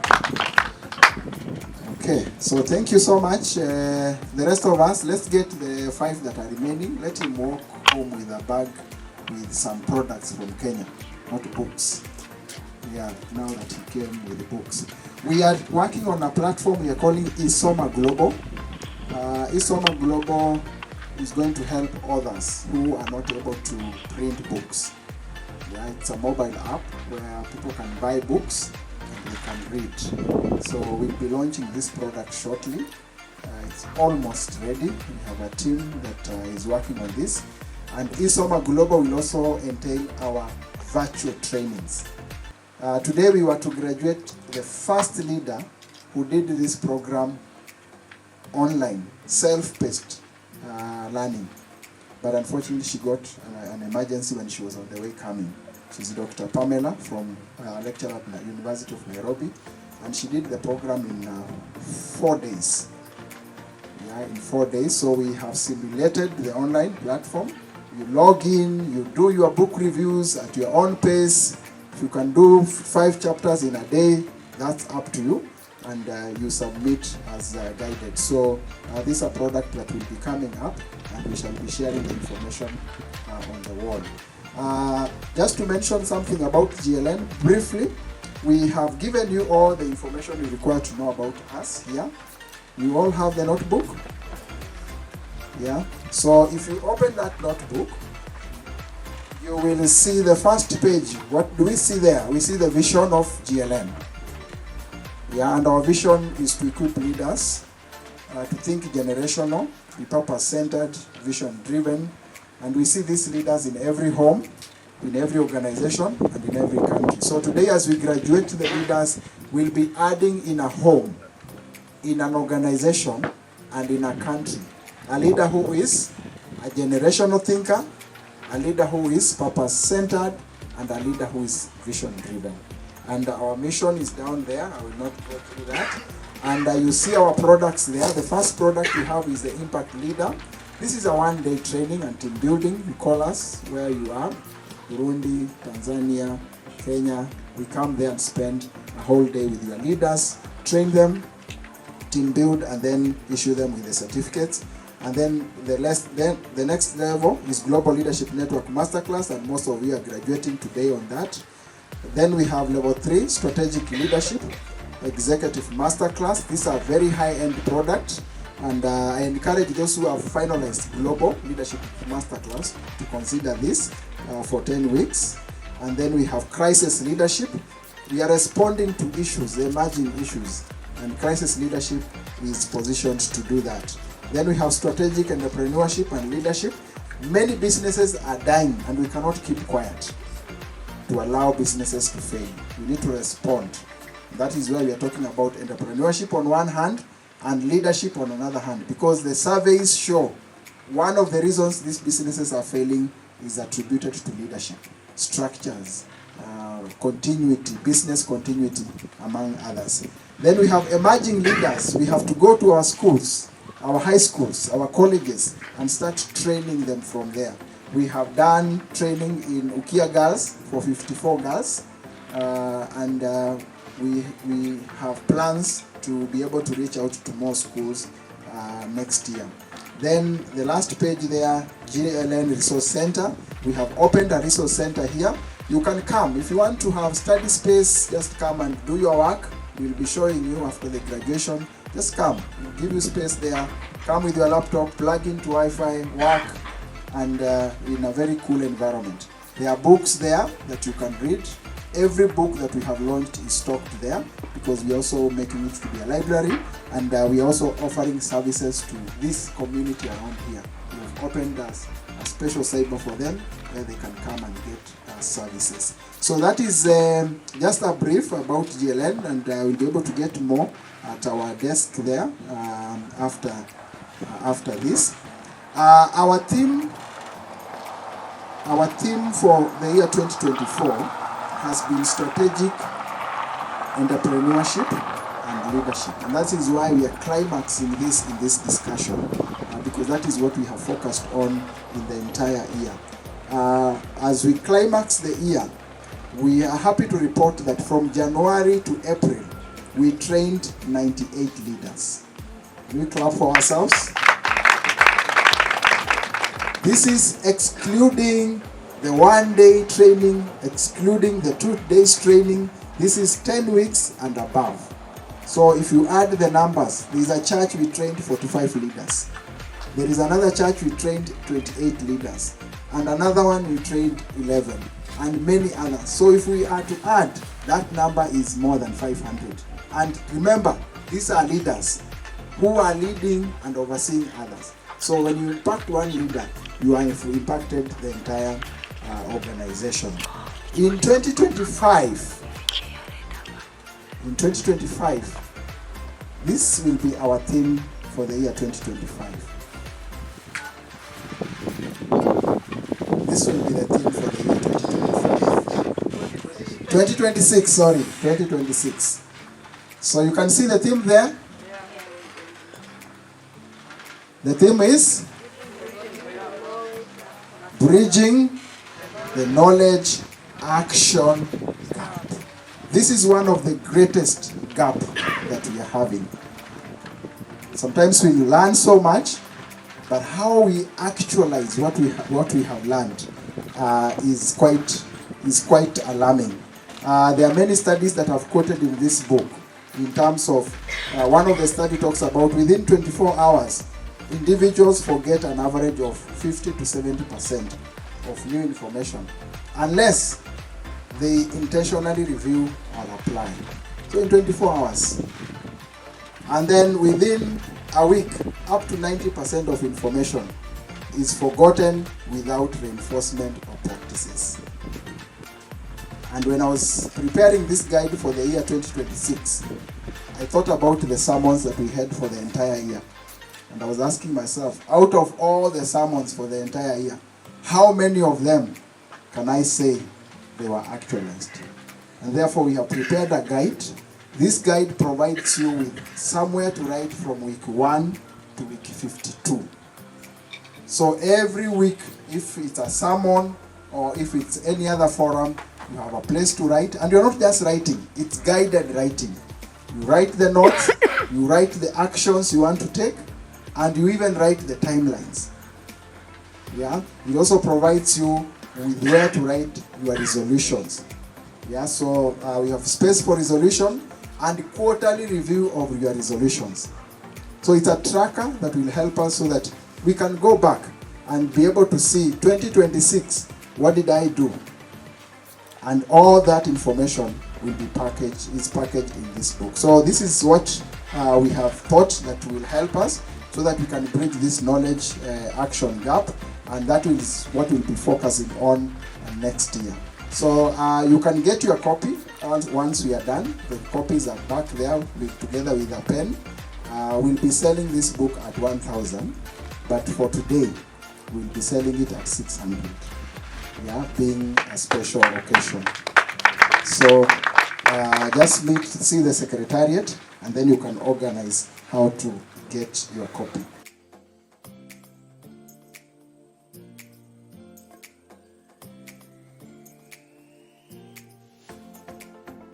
I know some of these things we've heard, so indulge me if I repeat a bit. It's always good to remember, because what did President tell us just now that sometimes you forget? What did you say, President? You said something about action, forgetting, those things. So, I was doing a little bit of research on this topic. And I was looking at Kenya and I was looking global. So I realized the figures for Kenya are very similar to global, and I guess it's going to be a figure that goes across the world, typically in maybe most of the developing nations. So what is that figure? 70% of the businesses that contribute to the GDP in Kenya and globally are actually family businesses. They're actually family businesses. They're not corporates. They're not the KCBs, Bishop. They are family businesses. They're what we're calling the MSME. And the Kenya figure, we're including agriculture. Because if you just look at pure business without agriculture, it's about 34%. But we're including those people doing farming, because as Africans, we also see farming as a kind of business, isn't it? Oh, I'm going to plant some this. We had that story of quails sometime, those stories. So we see it as a business also, isn't it? So most of these businesses are family run. And it is also the biggest source of employment. Okay, in any country, go to Burundi, it's the same story. Agriculture is the bigger employer, you know. So, what is the problem that we have? The lifespan is generally something like 5 years, if at all. Am I wrong, President? It's somewhere around 5 years. Somebody starts something and 5 years later it's gone, it's dead. So you can imagine how many people it's impacting. We keep on starting businesses, they're dying, then another one starts, they're dying. And those that survive hardly ever make it to the next generation. So this is why we are discussing this topic. A multi-generational business survives the lifespan of the founder. We're not talking about a business that goes from you to your children. We're talking about a business that can go from you to your children, to your children's children, and so on and so forth. In other words, we're talking about a business that creates what? Generational wealth. And I think that this really is the point, isn't it? We've talked about, when we had the group that was presenting in the morning and talking about financial, what was the word again? Financial independence. Yeah? The focus really is about building generational wealth. That's what we all want. Am I wrong?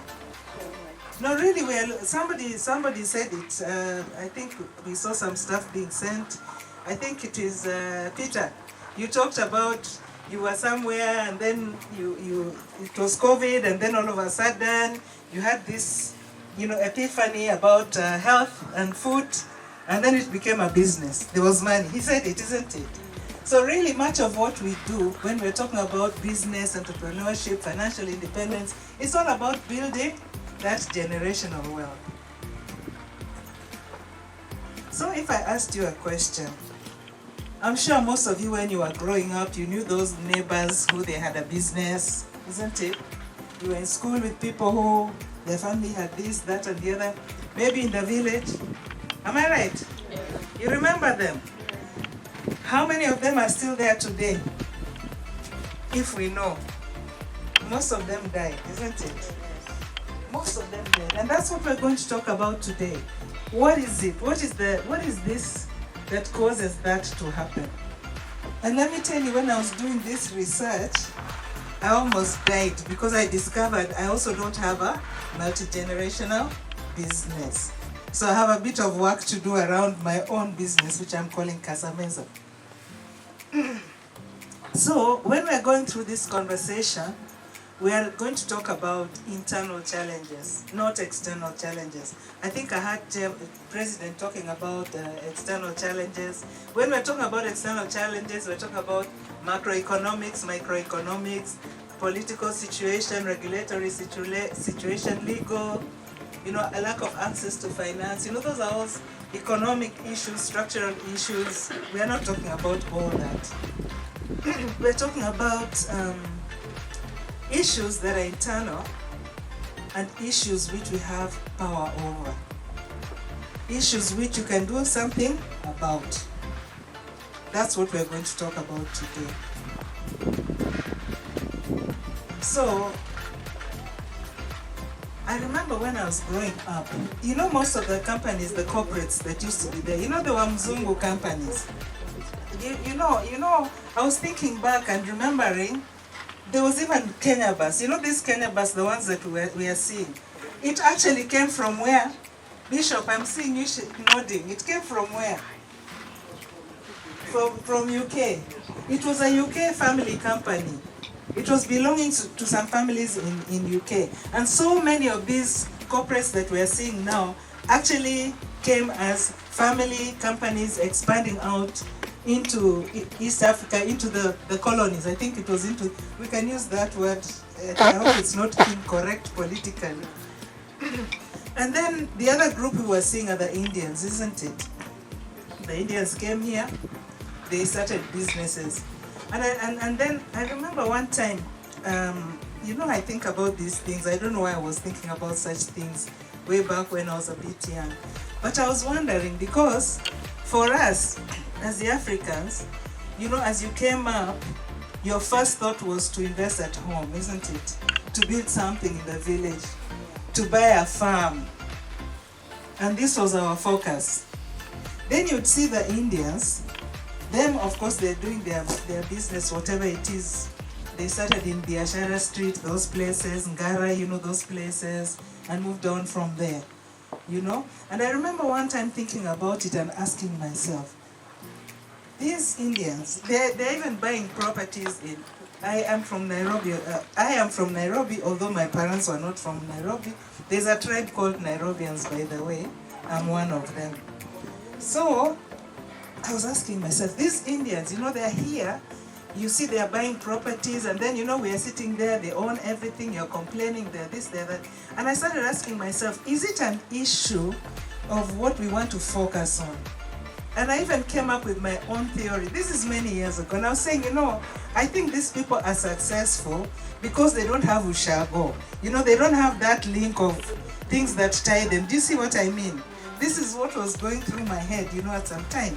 As we were focusing on, you get money, I need to buy a shamba. And you will never go to that shamba, you know?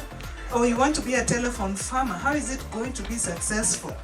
Okay, I remember my parents had a farm, and I remember we bought chicks. The chicks died overnight, and we are here in Nairobi, and those chicks are somewhere, those sides, you know. You know, so I'm just trying to talk about issues around even how we think about business and how we start business.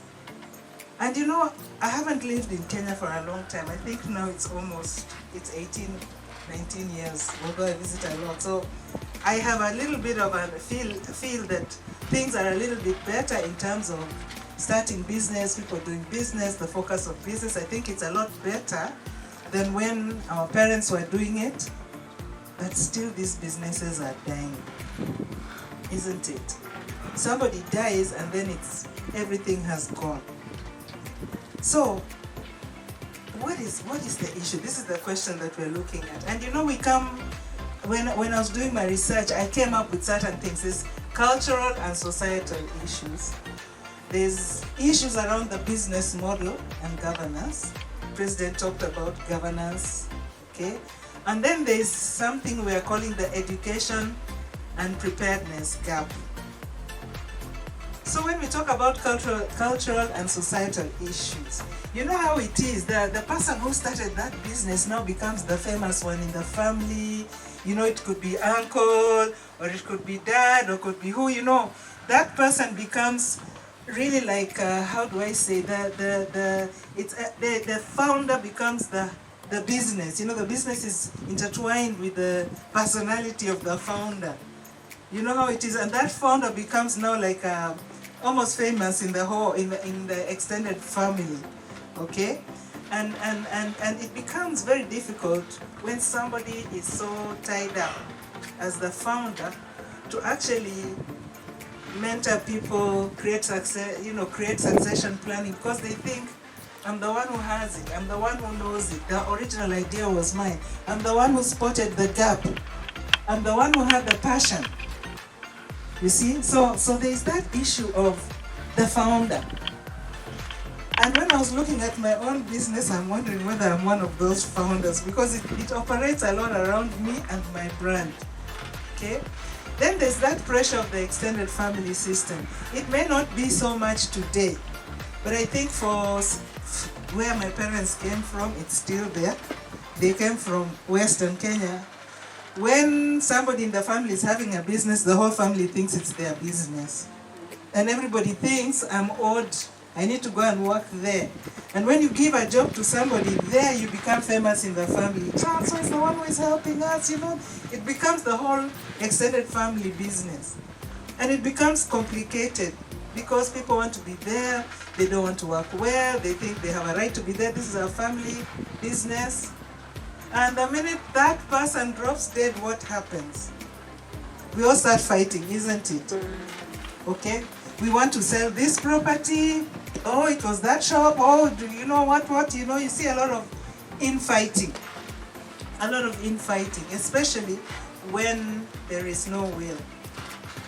Another cultural issue is what we talked about.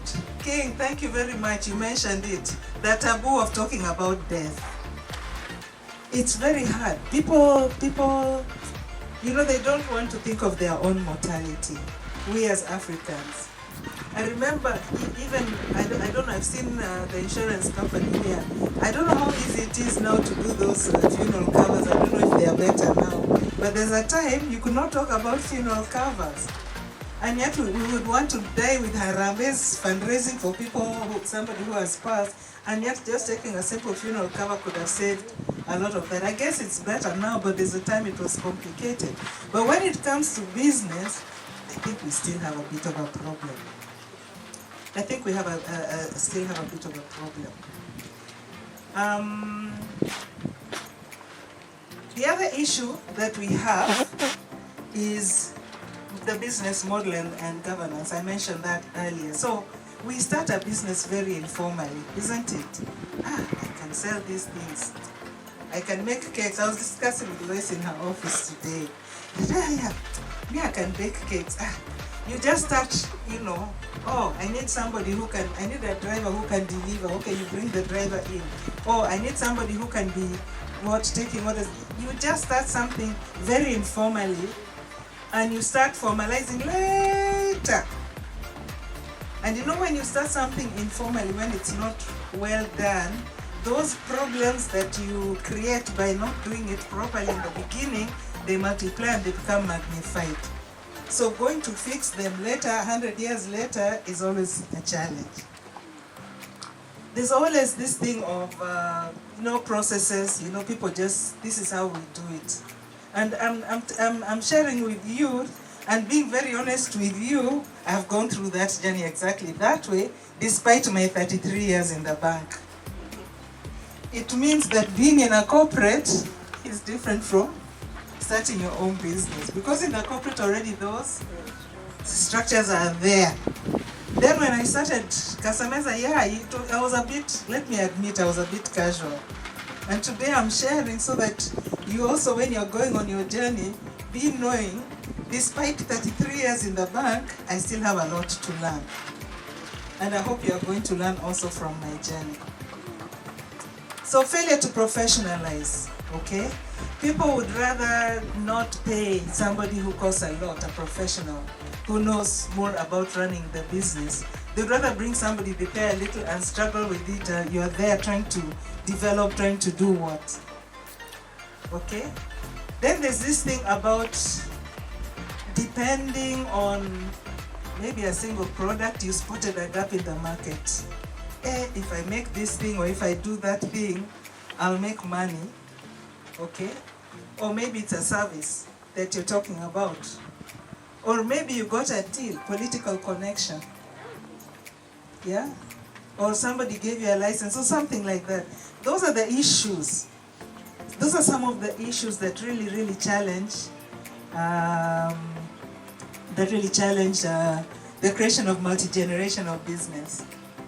I'm going to share with you a personal story. I hope it's not too much. What was it you said, Bishop? Too TMI? TMI. I hope it's not TMI, but I want to share with you a personal experience for you to understand. Okay? So, my grandfather, the great-grandfather of this gentleman here, he was a rich man. He was a butcher in the village. That is my father's father. And so, the family was quite well off. He died before I knew him very well, but the family was very well off. So you would have imagined that this man who was quite an entrepreneur would also develop other entrepreneurs to come up. What happened? One son became a soldier. The other son became a professor in the university. Another son became a teacher. And the last son actually passed away very young. So nobody was there to take over the reins. The girls, of course, went away and got married. So what happened thereafter? I think my father My father was the one who became the professor. My father was a professor. He was, let me just put it, the early professors of Kenya. So my father, I think he thought a little bit more beyond this, what I'm talking about. So he tried to create something around generational wealth, which was a very, very noble idea. And he actually thought about his passing. So what did my father do? He sat down and he said, no, all these properties that I've bought, let me just put them together in a trust. This trust is supposed to generate money. My children are going to get upkeep money from this trust. My grandchildren are going to get money from this trust. My great-grandchildren are going to get money from this trust, and on and on and on. He wrote it in his will. And he said it's going to last at least for 80 years. It's in his will. He mentioned his children, his grandchildren, his great-grandchildren, continuing like that for 80 years. So here was a man who was really thinking about creating generational wealth. And he involved a bank, who I shall not name, in the process, as part of the team. So that there was a team that was the executors of his will, that was the bank, and one of the family members. Obviously the oldest one, let me just be obvious about it. My father died, next year it will be 30 years. Do you think that trust is being set up? Hopefully. Of course not. The trust has not been set up 30 years later. What happened? It was a wrong decision, it was a wrong vehicle, it was a wrong way of trying to set up that generational trust. Why? Because, first and foremost, the executors, okay? One had a conflict of interest, the other one had no interest. You see, because you've put the bank, but it's the people who are working in the bank and they're not even understanding what is in that estate and what. 30 years later, we went to court 4 years ago. Let me put it on the table. We are now fighting because some people are feeling they should be the ones to get. Some people are feeling, no, we don't like this story of children, grandchildren, I don't know who. So it's a story where, let me put it this way, we've come to be shocked with who we grew up with. You mean this is the person I grew up with? You cannot believe it. And the reason I'm sharing this is just to let you know that some of the decisions that we make as family, and what he was trying to do, noble idea to create generational wealth. And I promise you it's a substantial estate. But the whole idea was wrong. There was no business really in that whole thing. It was just property. A big shamba somewhere. Houses I don't know where. So you know, of course you're thinking rent is business. It's not business. Okay? And so I was just trying to share that as a failed example of somebody who tried to go beyond some of those societal thinkings that, oh, I don't talk about death is a taboo and all of that. No. The next point I want to talk about is the educational unpreparedness gap. This is where we're talking about somebody just has a business and then decides, you, come, you're the one who's going to run it. Yeah? No preparing, no real mentorship, no real exposure. Okay? And some of these decisions, they create those kind of dramas I've just talked about in my own family. You decide this is the person who's going to do it, and the other one who is more interested is wondering, why has dad or mom or whoever decided? And it just creates natural enmity. There's this thing called also lack of unity of purpose. You know what we mean by unity of purpose? Understanding the mission. Okay? We have that problem. And I'm sorry to put it that as Africans, because when you look at Indians, and I will share with you one family friend of mine, they are called Gorajes, they are in Burundi, they own Toyota Burundi, they own Toyota in Rwanda. Those of you who have traveled, they're the owners of that. Those of you who have traveled, there is a hotel, there's what.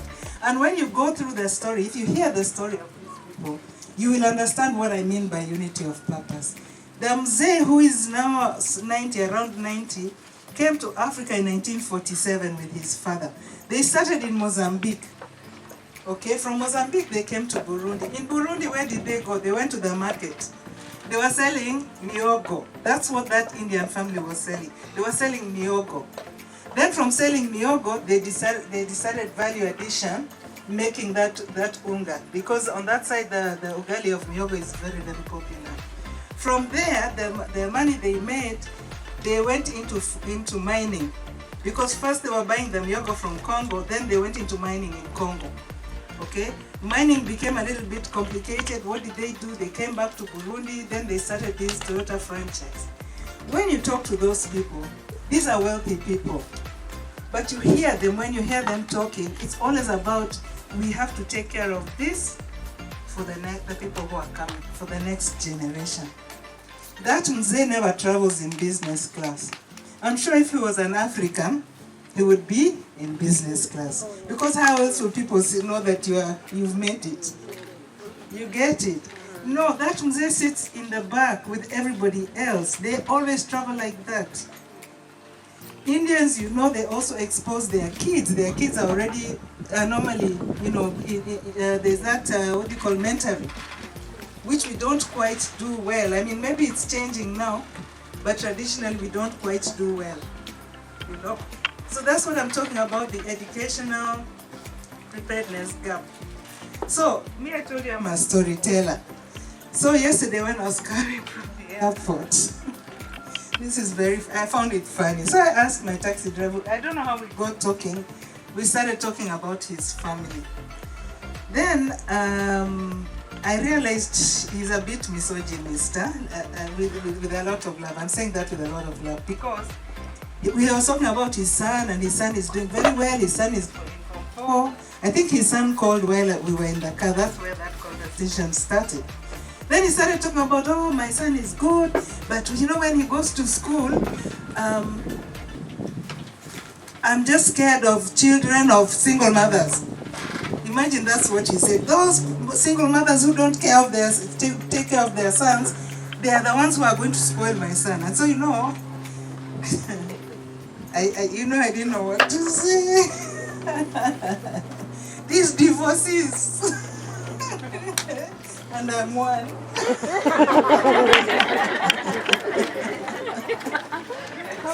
So, you know, I decided, let me be judicious. So I just told him, you know, there are reasons why marriages fail.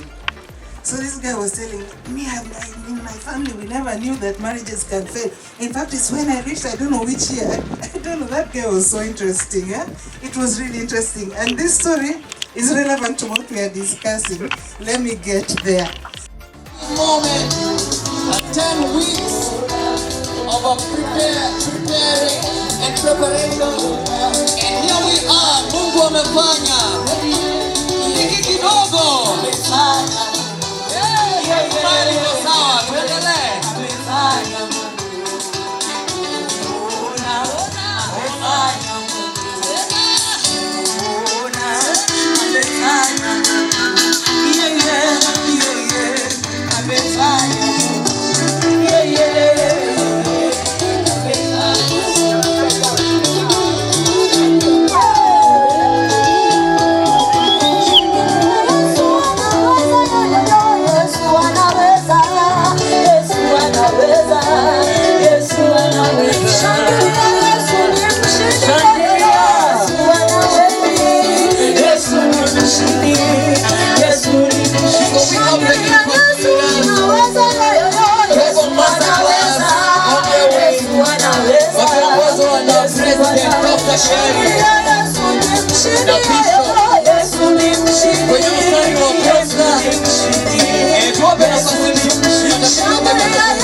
Let's move around.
Baba sasa jioni unang'aa unapendeza.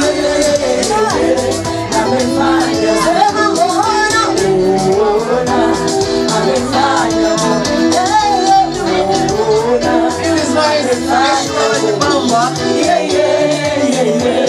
amefanya Mungu. Amefanya mwenda kukaa amefanya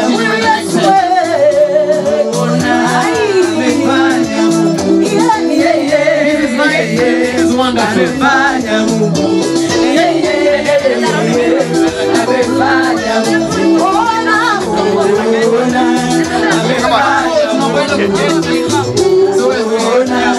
Amefanya Mungu. So look at him. Amefanya Mungu. Tunakwenda kuketi. Nina jambo natamani niseme. Jamani nina jambo natamani niseme. Nina jambo natamani niseme.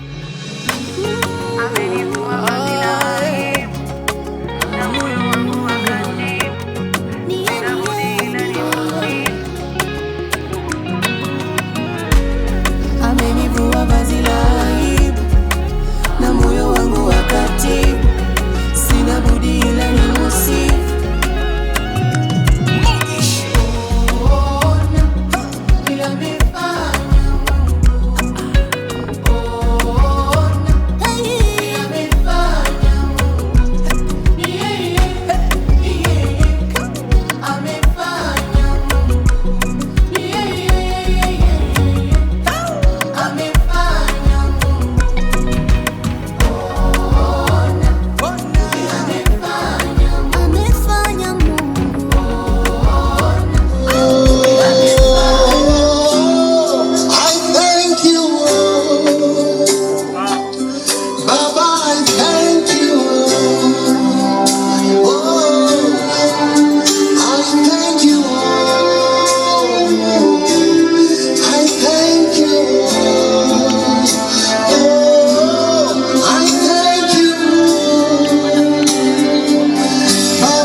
Support in the successful hosting of the 10th GLN Graduation and Summit held on 21st November 2025 in the Graduation Center.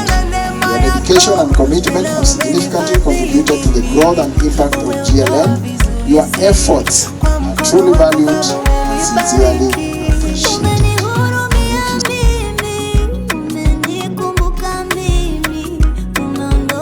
GLN. This marks a turnaround for GLN. It is a new chapter, as Gloria has mentioned.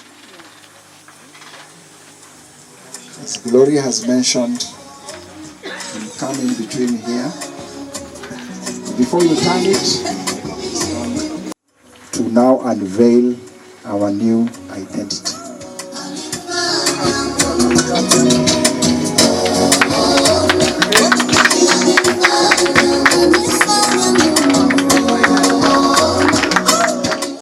Global Leadership Network Training Institute.